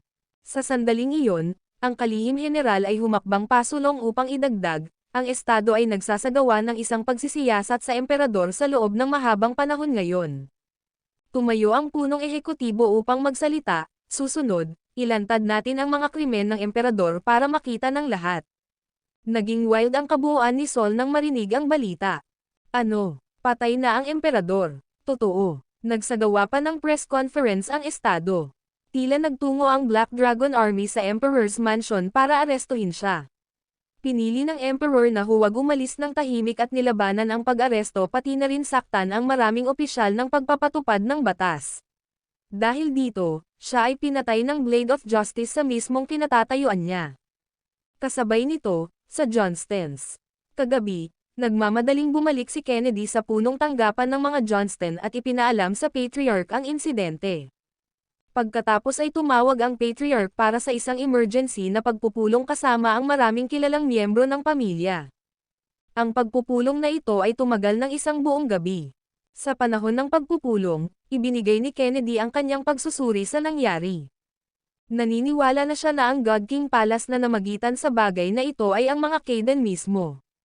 Dahil ang mga Kayden ay nakahiga sa nakalipas na ilang taon, sila ay naging masyadong abala at nagsimulang kumilos. Patriarch, the Kaydens have crossed the line. Sinasabi ng mga alingawngaw na nakuha nila ang kahon ng Prince of Orchid at nabuksan ang lihim ng Moonlit Flowers on Cliffside's Edge. Ginagawa nila ito para makuha ang treasure scroll ng mga Johnston. Nakikita ko iyon, gagawa sila ng hakbang sa natitirang Ancient Four para makuha ang kanilang mga kamay sa natitirang treasure scrolls. Ipinapalagay ko na sinusubukan nilang kolektahin ang lahat ng 4 na treasure scrolls. Dapat mamatay si James. Sumasang-ayon ako. Bigyan mo kami ng utos, Patriarch. Ang mga matatanda ng sekta ng mga Johnston ay tumingin sa patriarka sa nakamamatay na pag-asa. Ang kanyang pangalan ay Hades Johnston. Bagaman siya ay 80 taong gulang, ang kanyang hitsura ay mas malapit sa isang 50 taong gulang. Ang lahat ng ito ay dahil sa kanyang labis na kahusayan at patuloy na pagsasanay ng Maal Arts. Napaupo si Hades sa malalim na pagmumuni-muni. Naniniwala rin siya na ang palasyo ng Diyos Hari na biglang lumitaw ng wala saan ay sa katunayan ang mga Kayden mismo. Tiyak na hinahabol nila ang halos treasure scroll ng natitirang tatlo sa Ancient Four. Nang matapos ang kanyang pagmumuni-muni, ibinuka niya ang kanyang bibig upang magsalita. Kennedy, hulihin ni James kasama ang apat na eksperto, Wind, Rain, Thunder, and Lightning. Mag-ingat na huwag siyang saktan. Gusto naming makita kung ano ang reaksyon ng mga Kaydan. Si Hades ay isang matalinong tao na umiiwas na kumilos ng padalos-dalos o walang ingat. Ang Cadence ay ang pinuno ng Ancient Four.